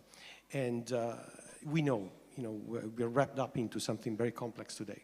What I'd like to have, and probably this is the kind of forum where we can take this decision, is a way that is endorsed by the countries, by our members, by the Commission, to build a list of venues that are publishing venues that are recognized by my institution when they're going to evaluate me, that includes the institutional publishers, based on some quality criteria that is not just the branding or the impact factor or the past, but probably the quality of the editorial boards, the quality of the reviewers, the quality of whatever is science around, or the organization itself. So some sort of safety net that allows also the policymakers to change the way they evaluate us today. So my question before was exactly that, what the DMAS is doing in making sure, for example, that the most important journals that are today belong to some strong publishers can easily move away from those islands, move to the institutional setting, and find endorsement by those that are evaluating scientists. If this will not happen, I will keep on publishing on those papers, because that's where I'm evaluated. And my life is not just a mission, of course it's part of the mission, but it's also a job. So as a researcher, I like these kind of projects and the commissions and the policymakers to make this transition possible, okay? Yeah. So probably one set of guidance on how to build such lists of venues, how to establish the criteria of quality that are accepted by the countries and on top of which they can build these journals. I like, you know, my colleagues here, that we have Yannis Ioannidis, who's a great scientist. Yeah, but I think that you have someone that wants to give you a response. To have an open access journal that is great tomorrow. Thank you. This is my my answer to Paolo. I'm gonna give you a question back. Yes, you're right that we need to sort of turn back the quality assessment to the public institutions. And we shouldn't be relying on commercial service providers to tell us what is quality and what is not. So in Spain, we have a long tradition of assessing our research journals. And we've been doing that since 2007. And we have into a very quite successful service, but still we lack of some sort of full recognition from our assessment agency. This is about to change through the QARA advances, but what it has been trying to do within the AMAS is not to provide with assessment criteria of quality to journals at an individual level, but at the institutional level for institutional publishing services. Because we realize that when you publish in a journal, let's say X journal, if it belongs to Elsevier, that is giving you a flavor of the quality in our world. So that is why we want to give credits to the institutional publishing services besides the quality that we are giving to journals. For this, we have these several core components. What we are presenting here is that this is a co-creation exercise. We analyzed almost 80 assessment criteria all around the world, and we saw that there was a lot of agreement in what we understood as good quality. DOAJ, FECYT, Redalic, Amelica, as I said, almost 80. And so we realized that quality for all of us meant the same. But we structured that into these several core components, and here is when it comes my question to you. One of the core components is technical one.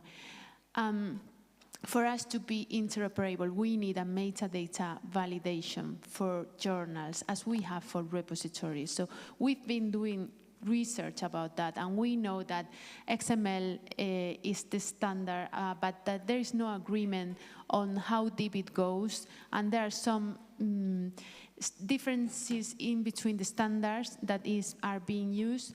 But if you go to the stand down there of OpenAIRE and you have one of these small cards and services provided by OpenAIRE and you turn down, you can see that one of the services that OpenAIRE pays is standardization of metadata for journals. I would like to ask you, OpenAIRE, our colleagues and friends, to go deep into that. I know that through Craft OE, you are working on that, but the disagreement is on the technical part right now. Because these 80 assessment criteria that we analyzed, they meant the same, but they wrote different.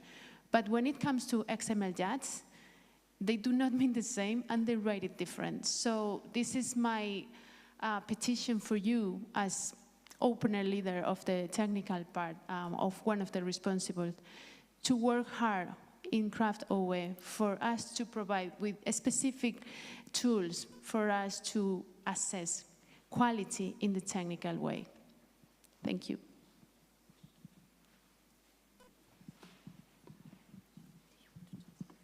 I'd only like to return the the topic to the common access point. So journals will be provided with instructions how to flip from subscription-based, and yeah, they will be provided. That's the aim of the common access point, to provide support to journals, how to get back into the institutional hands.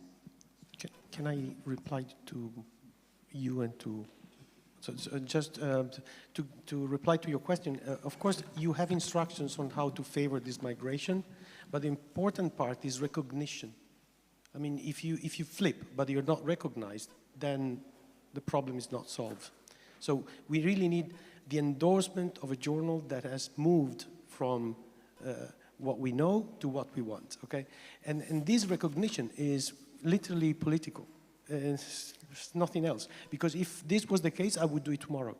Easy cheesy, right? And the problem is that we are all evaluated on the different ones. Okay, technically speaking, what you're saying is valid. Of course, it's possible. If we have a standard to describe journals and all its properties and all its features and evaluate the quality of a journal based on its own description, it is doable. Technically, it's not a big deal. Again, the problem is recognition. Who's maintaining this directory? Who's making sure that everything that is declared about this journal is correct, is effective?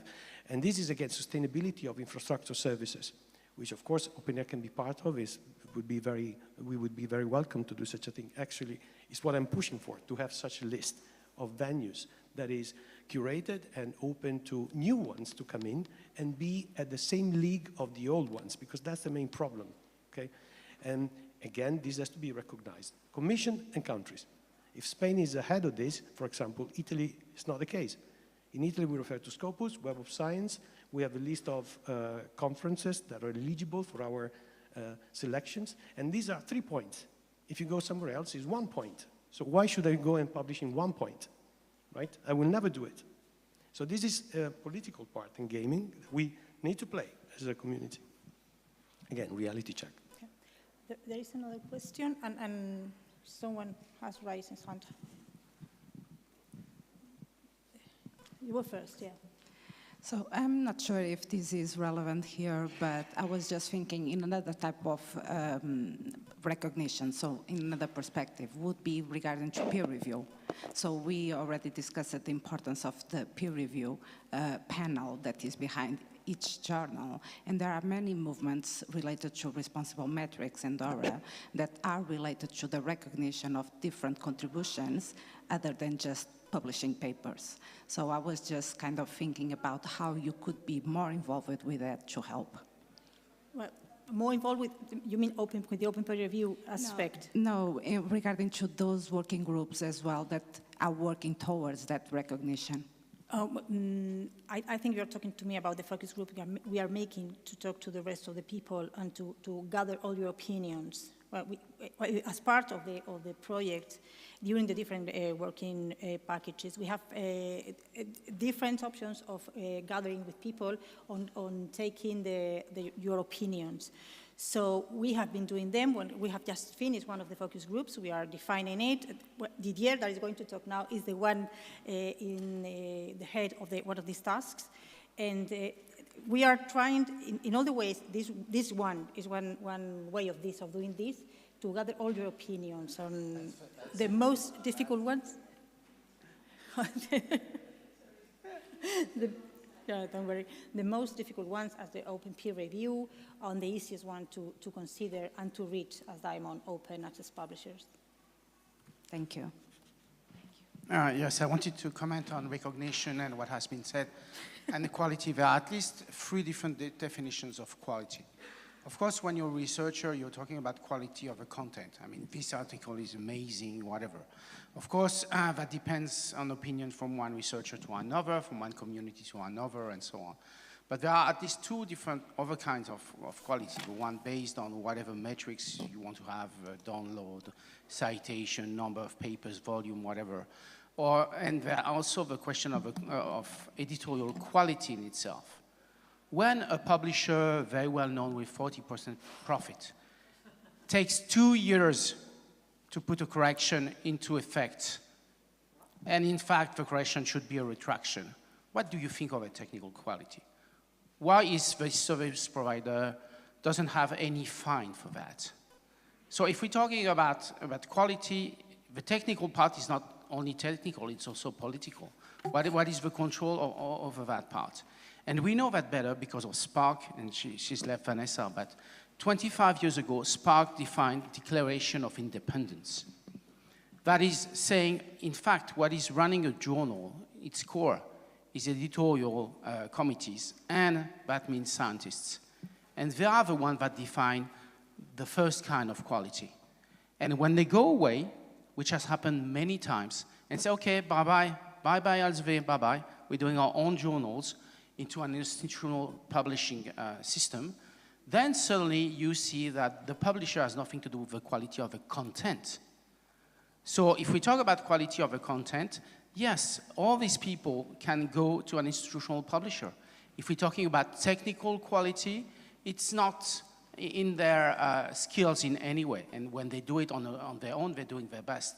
But they're not professionals as far as editorial quality is concerned. So I think it's really important to consider that. But the recognition you're talking about when you're talking scientific capital has nothing to do with the technical quality. And finally, most people think the big publisher owns these journals. No. They disseminate them. Yes, they own some of them. Wiley owns only 60% of the journals it disseminates.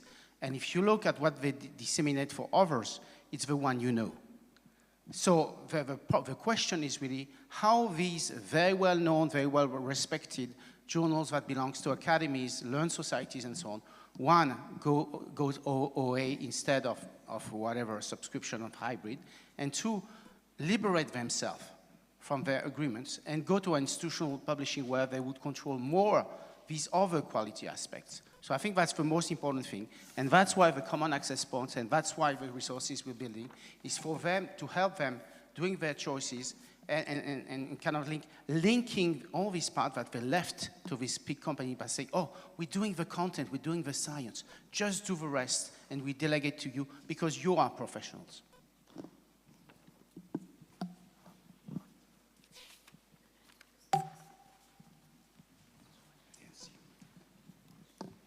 What kind of support do you need most? Probably tools and improve our tools. We have problem with preprints and OGS, open review and OGS.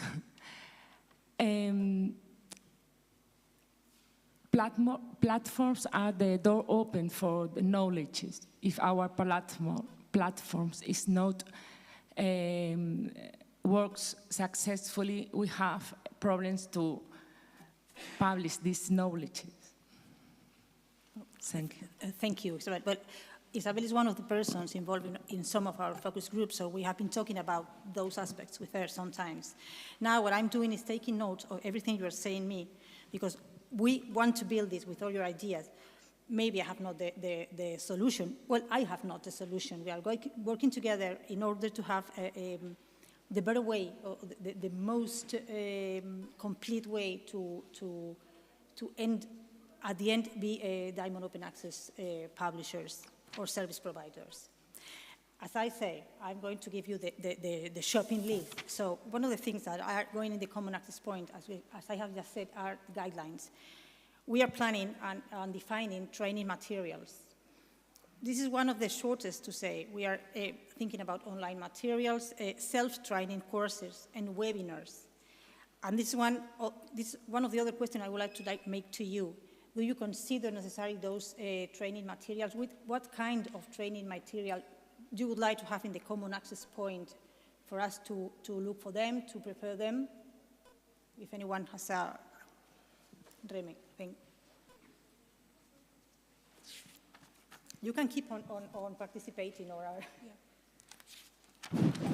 Well, sorry again, it's me again.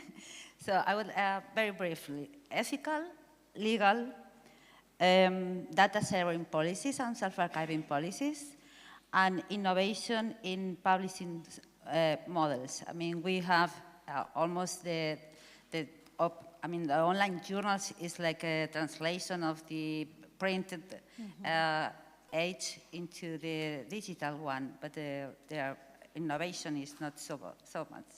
Okay, thank you, Remy. If I can add some, we also have some responses. People graded these options. These are actually some of the components of this common access point. So it's interesting that the most highly ranking is the registry of institutional publishers and service providers. And what is particularly important, the second is use cases. So people need use cases, they need success stories or failure stories in order to know how to align. Document templates, this will also be provided. Publishing guidelines, self-learning materials, a tool sheet with reference materials addressing technical and operational aspects of institutional open access publishing, discussion forum and self-assessment tools. This is how, in the line of priorities from the highest to the bottom. So use cases is particularly interesting for me that they will be highly appreciated. I'm going to be short because I think that Irina has to talk to you for more aspects of diamas. I will end talking about the registry. For the collaborative tools, we are going to make a complete IPSP registry that would help us co-create the community forum for this exchange of knowledge we are going to define with this common access point. I was going to talk about the use cases, but Milica has said it's one of the things you interest more. And this is, well, quite shortly what we are doing in the common access point. If you have something to say now, or if you want to send us an email with your ideas, with your opinions, with all that aspects you would like us to cover in the common access point, please do that. They will provide us with our emails at the end of the workshop. So I don't know if you consider anything else to say, Milica. You have said the list, the shopping list, as I have just said. And if you have to say anything else, if not, I'm going to give the floor to Irina. So no more. Irina, the floor is yours.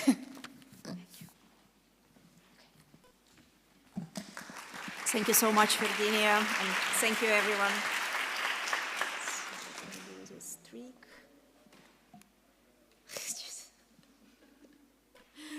How do we? We're coming up to this last part of our session, and thanks a lot for your active participation. We take lots of notes, and we'll make sure that we will include all that in our forthcoming work. And we would like to summarize with some actions, and we already mentioned a lot of actions today, and also recommendations that we would like to bring to institutional leaders, to policymakers, and to funders. And to frame a discussion around recommendations, DMAS published a short document which we call Towards an Enhanced and Aligned Institutional Publishing Landscape in the European Research Area. And this document includes 4 main recommendations that I'll list now, and it would be great to hear from you what else should be addressed, not in this document, of course, because it's already finished, but as a guideline for us moving forward. So the first recommendation is what we've just discussed: develop capacity centers and hubs for institutional publishing, and those capacity centers should be on the national level, and then we need to find a way how those national level centers could coordinate with each other on the European level, and that may be a role for that common access point in the AMAS that was described. So how do we seek synergies between what is going on the national level and also on the European level, and returning to this common quality standard question: what do we consider quality beyond institutional and nationally defined quality standards? Then another recommendation is to clarify the landscape, because it was already mentioned today that it's really still some kind of confusion on the institutional level whose responsibility it is to run and manage institutional journals. So it's a request to institutions to try to have this thinking exercise and try to organize their publishing activities a little bit better. And here, of course, we are talking about public scholarly-owned institutional publishers.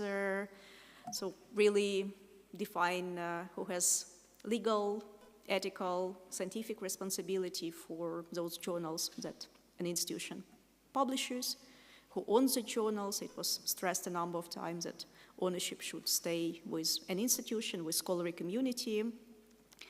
And then what kind of services are outsourced to service providers. And we're not really that socialist. We're not really saying that service providers should be just public service providers. They could be private service providers, but there should be clear contracts and clear division of responsibilities and clear statements that service provider doesn't own the content. Service provider doesn't own the operation of this journal. This ownership remains with an institution. So it's really a limited, clearly defined responsibility. And it's a contract that could be ended any moment an institution decides. Another recommendation that we already discussed a lot today, try to define and adopt quality standards and try to seek alignment on the European level. And of course there will be variations. Of course we can't say that, we can't dream that what is considered quality in social sciences will be considered quality in life sciences, for example. There are disciplinary differences, there are national differences, but we believe that there is a way to identify what are major commonalities and define them and really go beyond institutional and national quality standards and have what we call EXIP, extensible quality standards for institutional publishing in different disciplines and in different communities. So in a way, this EXIP will be plural because it will be modified to the needs of different communities. And then we address European research area because that's the scope of our project, but we will realize that science and research doesn't only happen in Europe, it happens globally and researchers collaborate. So there is also a need to try to align what we build on the global level and think how that could be implemented. And Global Diamond Open Access Summit that will be happening in Toluca in Mexico very soon is one of the spaces where this global alignment will be happening. So practically how we were going to implement what I've just discussed and how we addressing policy recommendations in the project, we will be developing recommendations and guidelines for institutional leaders. EUA is leading this work and Wansien will speak in a minute. Then we have a task led by Science Europe on recommendations and guidelines for funders, sponsors, and donors. And Brecht will also talk about that. And then we have recommendations and guidelines for policymakers, and Operas is leading this work. So maybe if I can invite Wansien to speak briefly about their plans.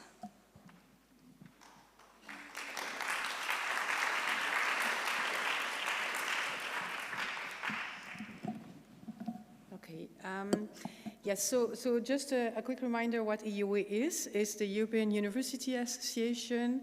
We have close to 900 members. Our members are universities, so not researchers, but institutional leaders. And that is from, I think, 49 countries, so that is way beyond the European Union. A characteristic of our association is that we have as members individual universities as well as national rectors' conferences. As in Spain, you have the CRUE, for instance. So this is obviously an interesting point, because then we have like kind of the interplay between the individual aspect of an institution, but then you have the national context and the interplay with then the almost like European as a continent voice. So this is really important in terms of this diversity. The way we work is, again, we work with institutional leaders. So this includes rectors, vice rectors for research, for internationalization, for development, but also with heads of libraries. And we have different groups. And one of our expert groups is the expert group on open science.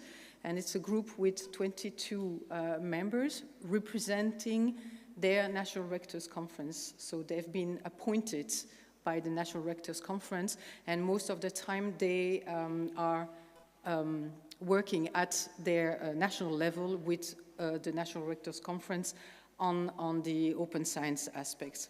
And so the idea to engage here is to engage with that group, obviously, because what the initial reflections, the initial results also from the Diamond Open Access study is that there is an invisibilization of the work and the existing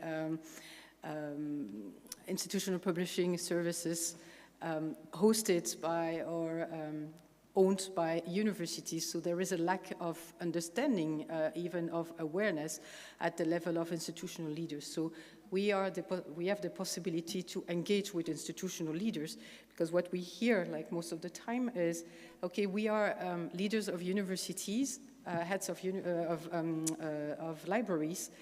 The problem is that we can decide on where to go and what to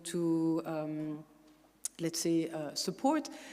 But the money we get it from institutional leaders, and that is, it comes from a institutional policy, an institutional strategy. So this is why we have the possibility to play at the interplay of all those actors. So just to tell you that we will be discussing, and it's just started now, and until this work package will be working until February 2025, in order to really co-design, co-create with those those members of the expert group Open Science, as well as many university leaders, on how to develop recommendations and guidelines that are fit for purpose for them.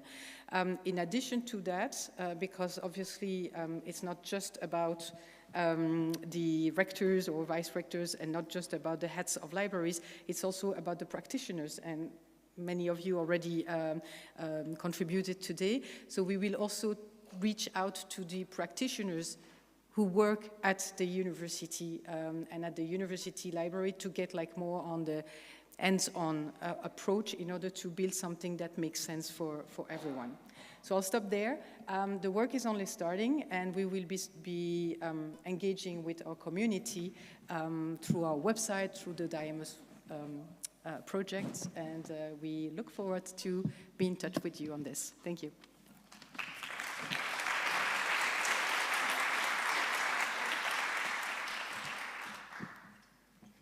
Thank you, Vincent.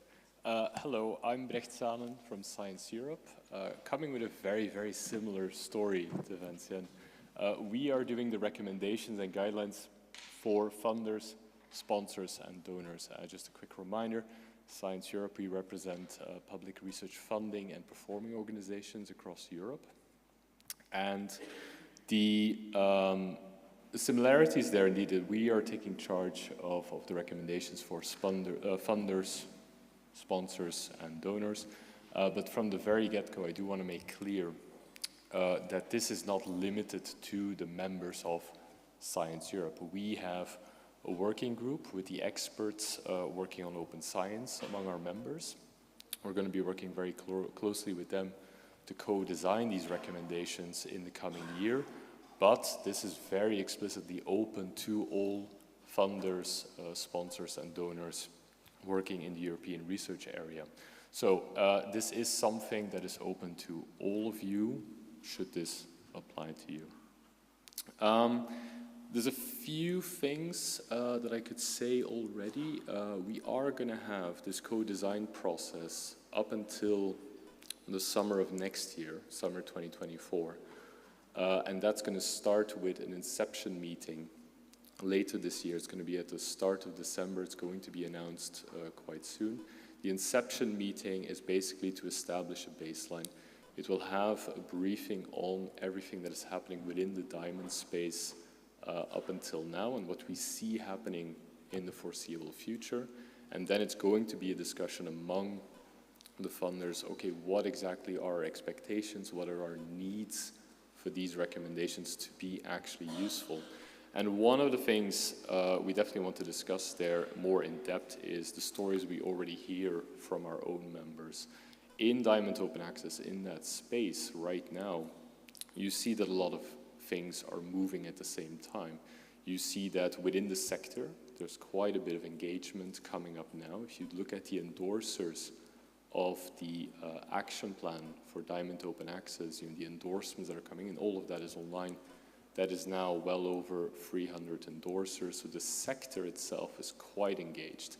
And again, in the last 3 days, the discussions here, again, you've seen that engagement from the sector. At the same time, you see policymakers having sort of growing calls to explore these models further, explore not-for-profit models, explore community models to open access. So we had the Council conclusions last May of the Council of the European Union, where the member states agreed that this is one of the venues to explore. So you see a lot of things in this space evolving at the same time, and this is where these recommendations come in. These recommendations for the funders come in at a time when funders are asking us, how do we handle this? We are going to get more and more requests. We're going to get this ask from policymakers, from the community. How do we fund this? How do we fund this effectively? How do we support this field to emerge? And that is where these recommendations are coming in. This really is not just something that's going to be, it's going to be developed within the project. But the hope, of course, is that these are going to be recommendations, guidelines that take this forward well beyond the project. There's going to be a co-design process, as I said, until next summer. It doesn't stop there. Part of this work package that we're working in is co-designing these recommendations, but then also engaging with the leadership of these different actors. So after we have a first draft of recommendations co-designed with the experts, working at the funders, we will seek out engagement with the top leadership of funders in the second half of 2024, get their take as well, get a sense of the buy-in that they are willing to do already. The recommendations will then sort of be revised to some extent based on that, also to engage with that level. And then, as Vincent said, February 2025, you'll have the final set of recommendations, which is going to be 3 different sets.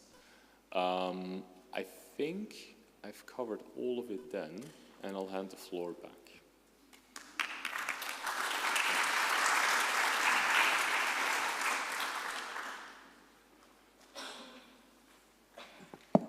Thanks a lot, Vincent and Brecht. So again, we have the last part in Particify, and we framed it very generic as a question, what do you need from institutional leaders, from funders, sponsors, donors, and from policymakers? So if you have any ideas now or later, if you have any ideas now, please speak up. If you have any ideas later, maybe save this link and add your recommendations, and we'll consider them in the discussions. Any questions, thoughts, maybe to Vincent or Brecht, or any ideas for recommendations now, and maybe if we have something in the tool already, Melissa, maybe read what we have. We have, the answers are coming, but please, let's wait for the answers. And Inge. Thanks. Okay.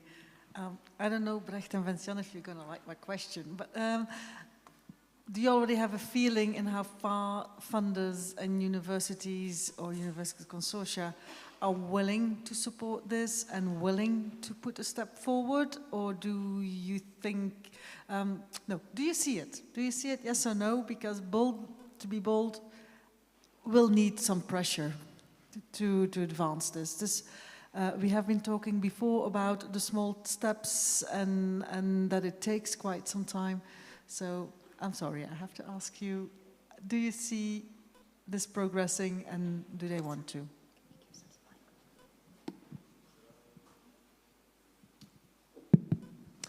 I didn't mind that question at all, because the answer is yes, I think. Yeah? And this isn't like a formal commitment or anything. But what I can tell you in Science Europe from the discussions between the funders, we're seeing a great willingness to support this field and the emergence, support these initiatives. A part of that, taking like a little step back, a part of that is because funders, and it is literally the tagline of Science Europe, it's shaping the future of research. What you've seen, not last year, not in the last 5 years, in the last 10 years, you've seen that realization that indeed funders have not an isolated responsibility, but a joint responsibility together with the community to shape the research landscape, that they have a responsibility for that. So obviously seeing all the things that have been discussed here in the last 3 days and also before, so the commercial capture of open access, the excess of some commercial practices that we've seen, there is then a realization we have a bigger responsibility here.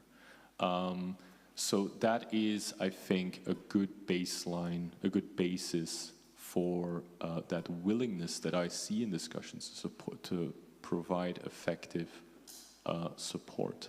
One little wrinkle that I do want to make clear there is the action plan for Diamond Open Access that we launched also together with Coalition S. So I think that is a great example of that type of support and that willingness to support that we can offer.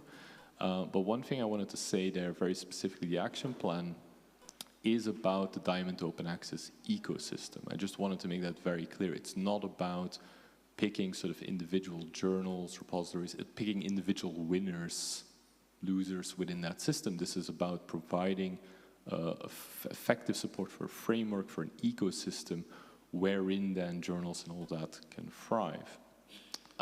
Just to make that clear. But long story short, yes is the answer. Thanks a lot. I'm afraid I will not say exactly the same.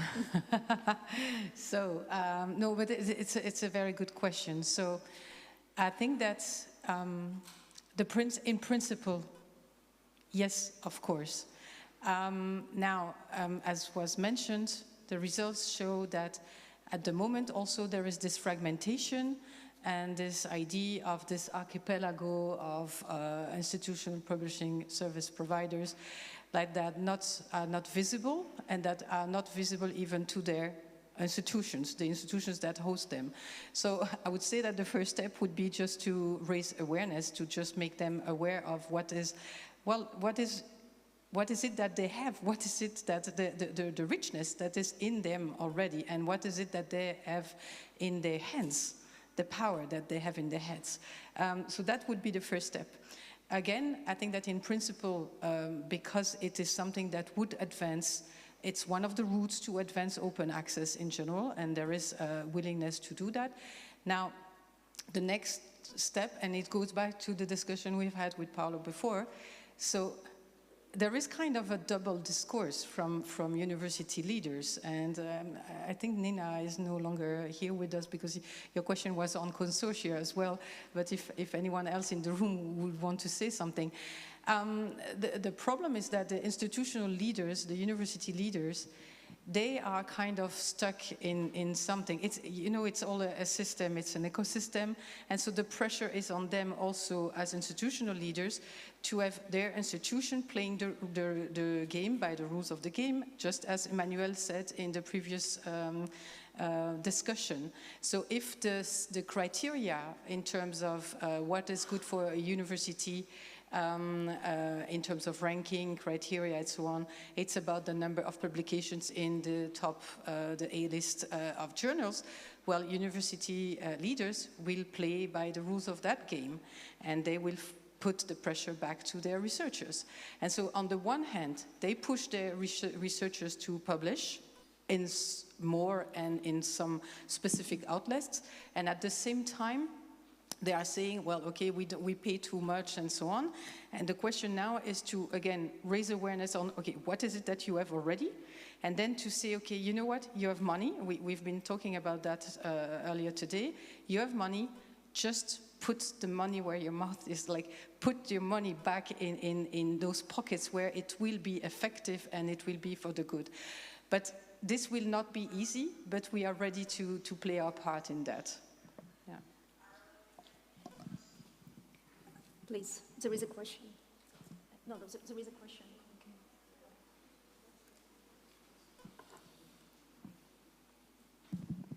Thank you.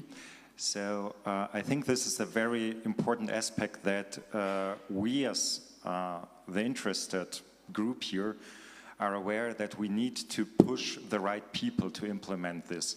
And the question, so what would we need from institutional leaders, the funders, the decision makers, is that they should think about what they want to have from quality scientific publications, and that they should be held accountable to write this down and to formulate this, because in the end, this will drop down to the university administrations, this will drop down to the research centers administrations, and then they will have to decide how to explain where they are going with the money, and if there's really a strong case for why you should use the IPS, SPS, sorry, I forgot the acronym, then it's not so easy to say, no, we want to do it like we always did this. Because if the funders say there's a reason to do so, and here it's clearly delineated, if the policymakers do this, it's way easier to convince those decision makers at the administrative level. Thanks a lot. I agree. Any other reflections, questions? Maybe Milica could read what we have in Particify. We have a few suggestions. One is coordination and financial support. The other is listening, understanding of meaning, why we need to support diamond publishing, support not only by means of money, which is vital, but also need of qualified staff, and why outsourcing is not always an optimal solution. Then maintenance, cost supply, and legal development to sustainably run the ecosystem. And then another, web accessibility of institutional journals publishing. It needs to be given space for funding, to hire experts for infrastructures and staff, but also in the knowledge of reviewers and policymakers. The laws exist, but they're not being followed up on, and we are failing our commitments, and cost is part of this. And if we don't have any other comments for this section, I would return briefly to some feedback provided for the quality section, because these are really interesting things that are generally applicable not only to the quality section. Sharing of good practices, communication, collaborative platforms, that's something that is quite typical and common as an answer. Peer review and open peer review are also highlighted. It's also highlighted that young researchers should be encouraged, and there should be a kind of knowledge base about young career researchers who could be high quality reviewers and who could do this job properly. Peer review systems are highlighted strongly in many, many responses, training researchers and policymakers to advocate for open science, and also raising awareness and sharing practical issues such as organizational models, platforms, problem solving, sharing the resources that are needed at an institutional level to help other institutions plan their publishing activities. That's basically all. We will probably try to find a way via a blog post to so there is a way, we don't need to find a way. Every session that you have here at the Open Science Fair will be summarizing results and will be publishing short summaries and links to more information. So we'll do this job and we'll publish some reflections, and in those reflections there will be links to everything we've mentioned today. So if you haven't copied many links that we showed, don't worry, they'll be mentioned again in a summary blog post. So please go back to the Open Science Fair website. I think for us 6th of October was a deadline, so maybe sometime around mid-October there will be session summaries. So thanks again to everyone who spoke, everyone who provided your suggestions, thoughts, maybe a round of applause to everyone. Thank you.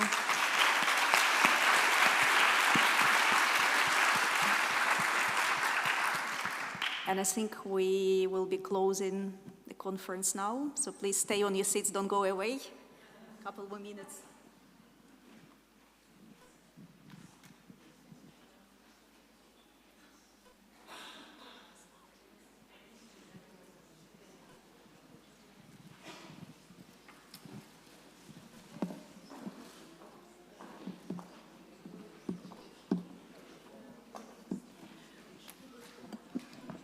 Well, this is the closing of the session of the conference.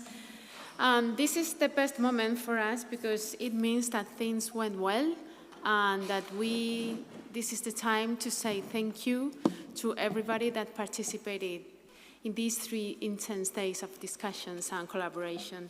First of all, I want to thank all the delegates and speakers that came here to Madrid to join us, both the invited speakers and the peer-reviewed ones.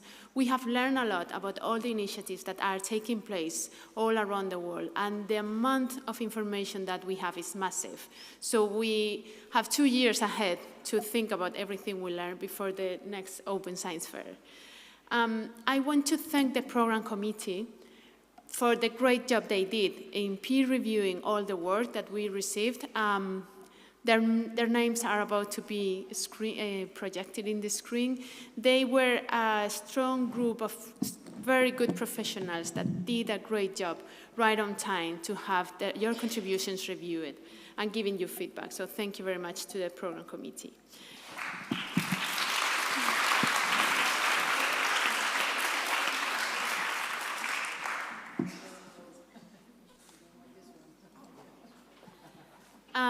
I also want to thank you, of course, Opener, our co-organizers. Thank you for trusting on us for organizing this Open Science Fair in Madrid. Thank you to Inge and all the executive board that you voted for our proposal. Thank you to Natalia, of course, to Vasilis, our designer, that if you like the image, that's on his plate. Thank you to Thenia, Iro, Julia, Stefania, Venkat, Jonathan, Francisca, Androniki, Joanna, Eleni, and the rest of the Open Air office. Thank you very much for that.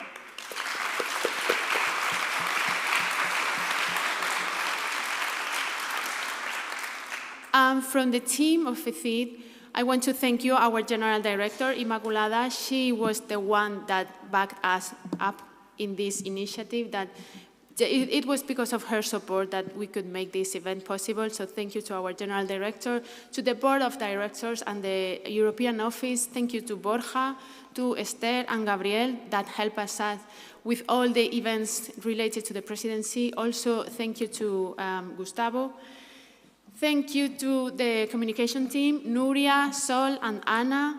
And thank you to my department, Cristina, our director. She was the one taking the umbrella for her to keep the rain, where we make things happen all the time, but she was there protecting us from the bad guys, quite a few.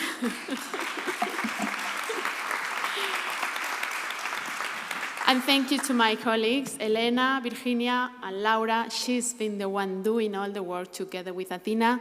And so I want to invite Athena and Laura to come up here for you to give them a great applause.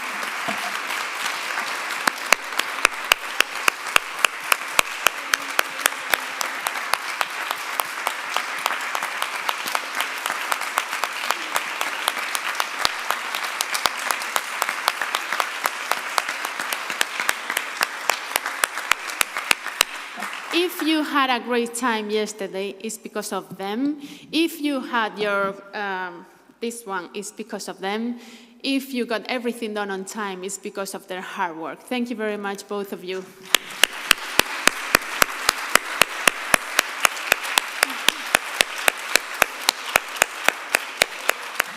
They didn't get any holidays so far, so they are about to go on a long trip and forget about us.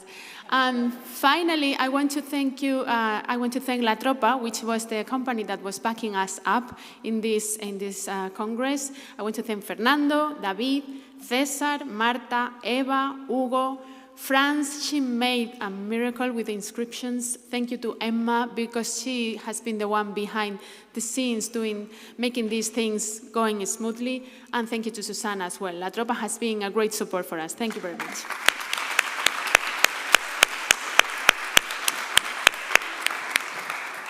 And so these are our final words. You know that we've been discussing the first day we have the plenary, the panel discussion about research assessment, which is the biggest problem, the most burning issues that we all have in our agenda. This is on the top of our priority. So we started with that. And then we went through artificial intelligence, which is like the wild horse that we still have to put on our side for it to help us out to sort out these new challenges that we are facing. And these two panel discussions were in a very fancy and modern environment that created the momentum and the spirit. And then we brought you here, which is a very old-fashioned atmosphere. But you know, this was created 200 years ago, and it was under it had like a very progressive spirit.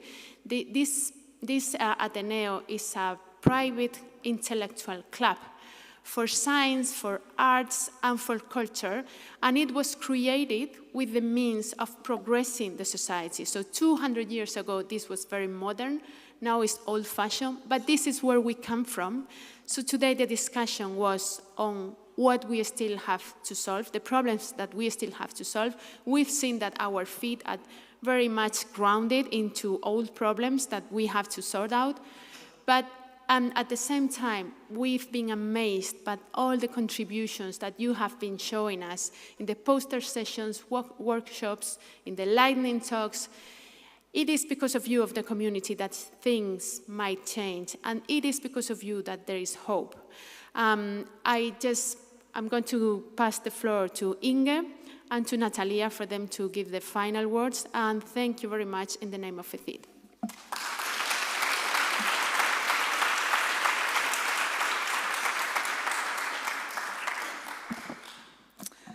I will be brief because Pilar has already said a lot of things. She did the thank you, so I will not repeat that, but I was very happy to see the team that supported us in doing this Open Science Fair. Without them, that is not possible.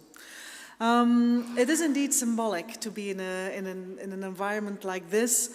It is a prestigious yet old building, and here we are discussing new ways to go forward, how to turn this prestigious old things into new, exciting, innovative ways of doing science. So it's quite nice to have the last day of the Open Science Fair just here in this building. We have seen a lot around our community the last few days.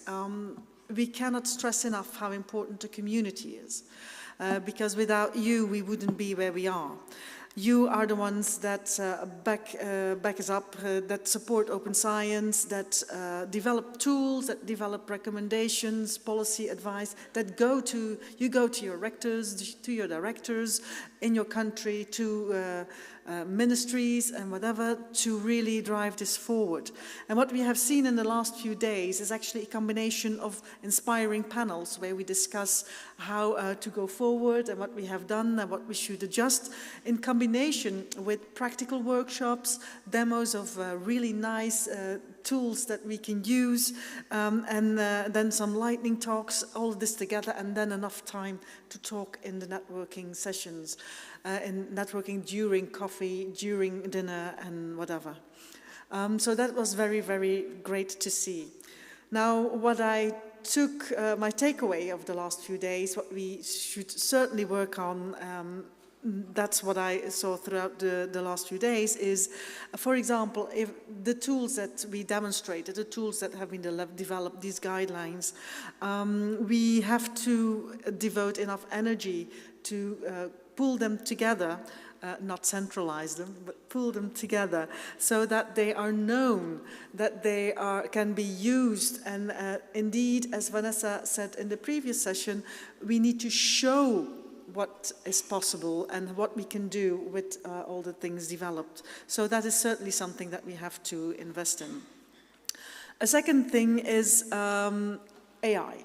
We cannot avoid this. This is certainly not the case because this is really, really useful, as we have seen in the session on AI yesterday. And certainly in the context of open science, this will hugely improve what we can do. But we have to make sure that it stays an open system, that doing open science and providing all this open input doesn't disappear in dark holes where it can be used, but we have to pay a lot.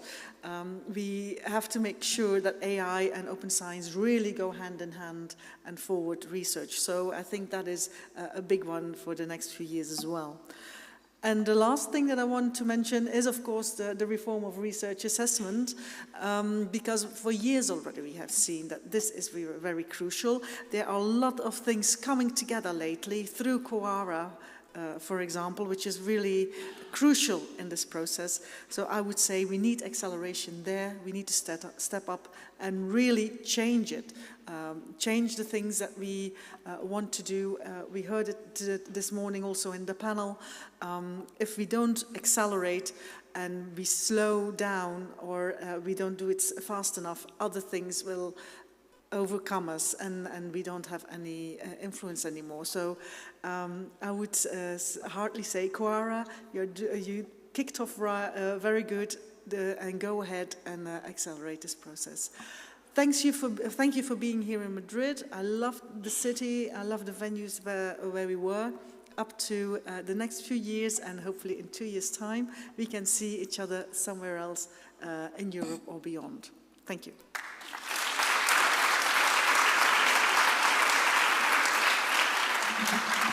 So so don't leave yet.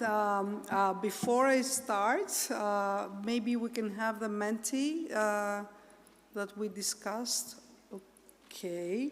So while I will be talking, please try to do this, because this is going to be one of the first feedback to us. So let me start just saying a few words. First of all, thank you all for joining us. It's not just coming, but it's joining us. We have seen very new faces in this Open Science Fair, at least, usually in all the symposia that I go, I know most of the people, but for first time, I didn't recognize many faces, which means it's really great for us. And as you said, it's the communities, and we want to do more synergies. So let us know if you found something useful, and at least from the open air side, how we can work with you to make it happen. What are my takeaway messages? I will not go into the details of each sessions, but I think what we have in our hands is, somebody said, is that, I think Kaylin said yesterday from NASA, is that, we can be the shapers of our future. And I think that this community, regardless if it's a research assessment or new publishing, and AI or whatever, we have the opportunity. Is it hard to take it forward? Yes, with small steps. And I think with Open Air at least, we want to do that, and we want to work with all of you to do these small steps to do big things. It's complex, it's complicated enough, and we have to really see the things that we can do and take the future in our hands. Okay, so this is really nice. I like the inspiring. I like the collaboration, community. See, community comes first, Inge. So this is, maybe we can have, half a minute more, and then we can change the question.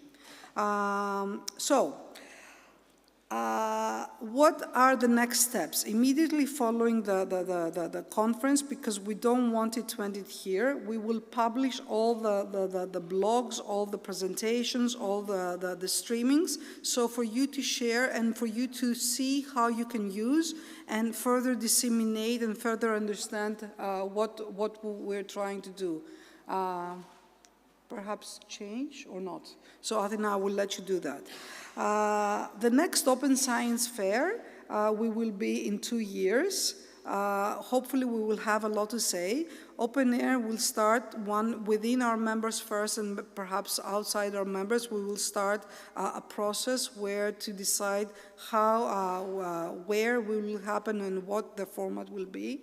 But we have 2 years to think about it. Last, what I would like to thank is, it's Open Air did a lot of the organization, but I think, FECYT equally or more did work with us, and also apart from Pilar, so, a big applause just for Pilar, okay, and then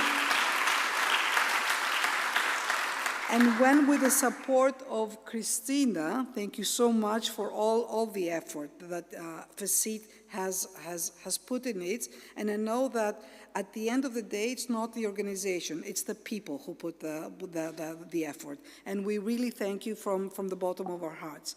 And also, what I would like to give credit, and I think, it's the talks we heard from the Spanish officials here, is that Spain seems to be going into a way that at least some of us from our countries, we really, we will look up to what you are doing, because it seems that you are doing, a well-rounded system, carefully progressing into this open science and, perhaps into European Open Science Cloud.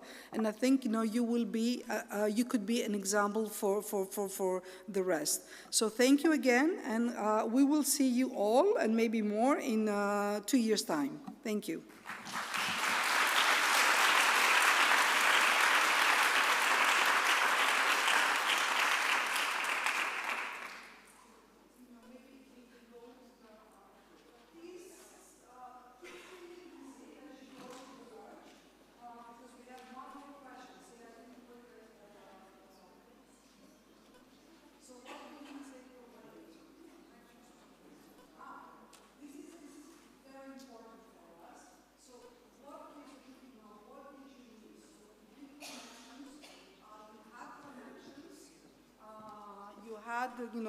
We saw synergies, we saw practical, okay, more critical, yes, the longer dinner, yes. Because, at the end, this is a community environment, and the community needs to have, time after dinner. Cheaper dinner, okay. More diversity, synergies. Food. Who did not have food? Okay, Costa Rica. Developments in AI. Anything but, okay, connection between Open Air and NEOS, no Elsevier sponsor, okay. More on preprints. Okay. Concrete projects, okay. Open data. We will take everything into account, because this is important, because this is the community, this is, by the community, for the community. Demonstrations, okay. This is really neat. So lots of Costa Rica, go to Costa Rica. More researchers under, under 40. I have to say is that we will try to have more researchers, but in conferences like that, where we're talking about implementation and policies, I think researchers, I'm not sure how much interested they are, but we will try to do that. Athena and Laura, okay. Okay, so you can keep on, putting stuff in the Menti. Thank you all. Now time for lunch. Thank you.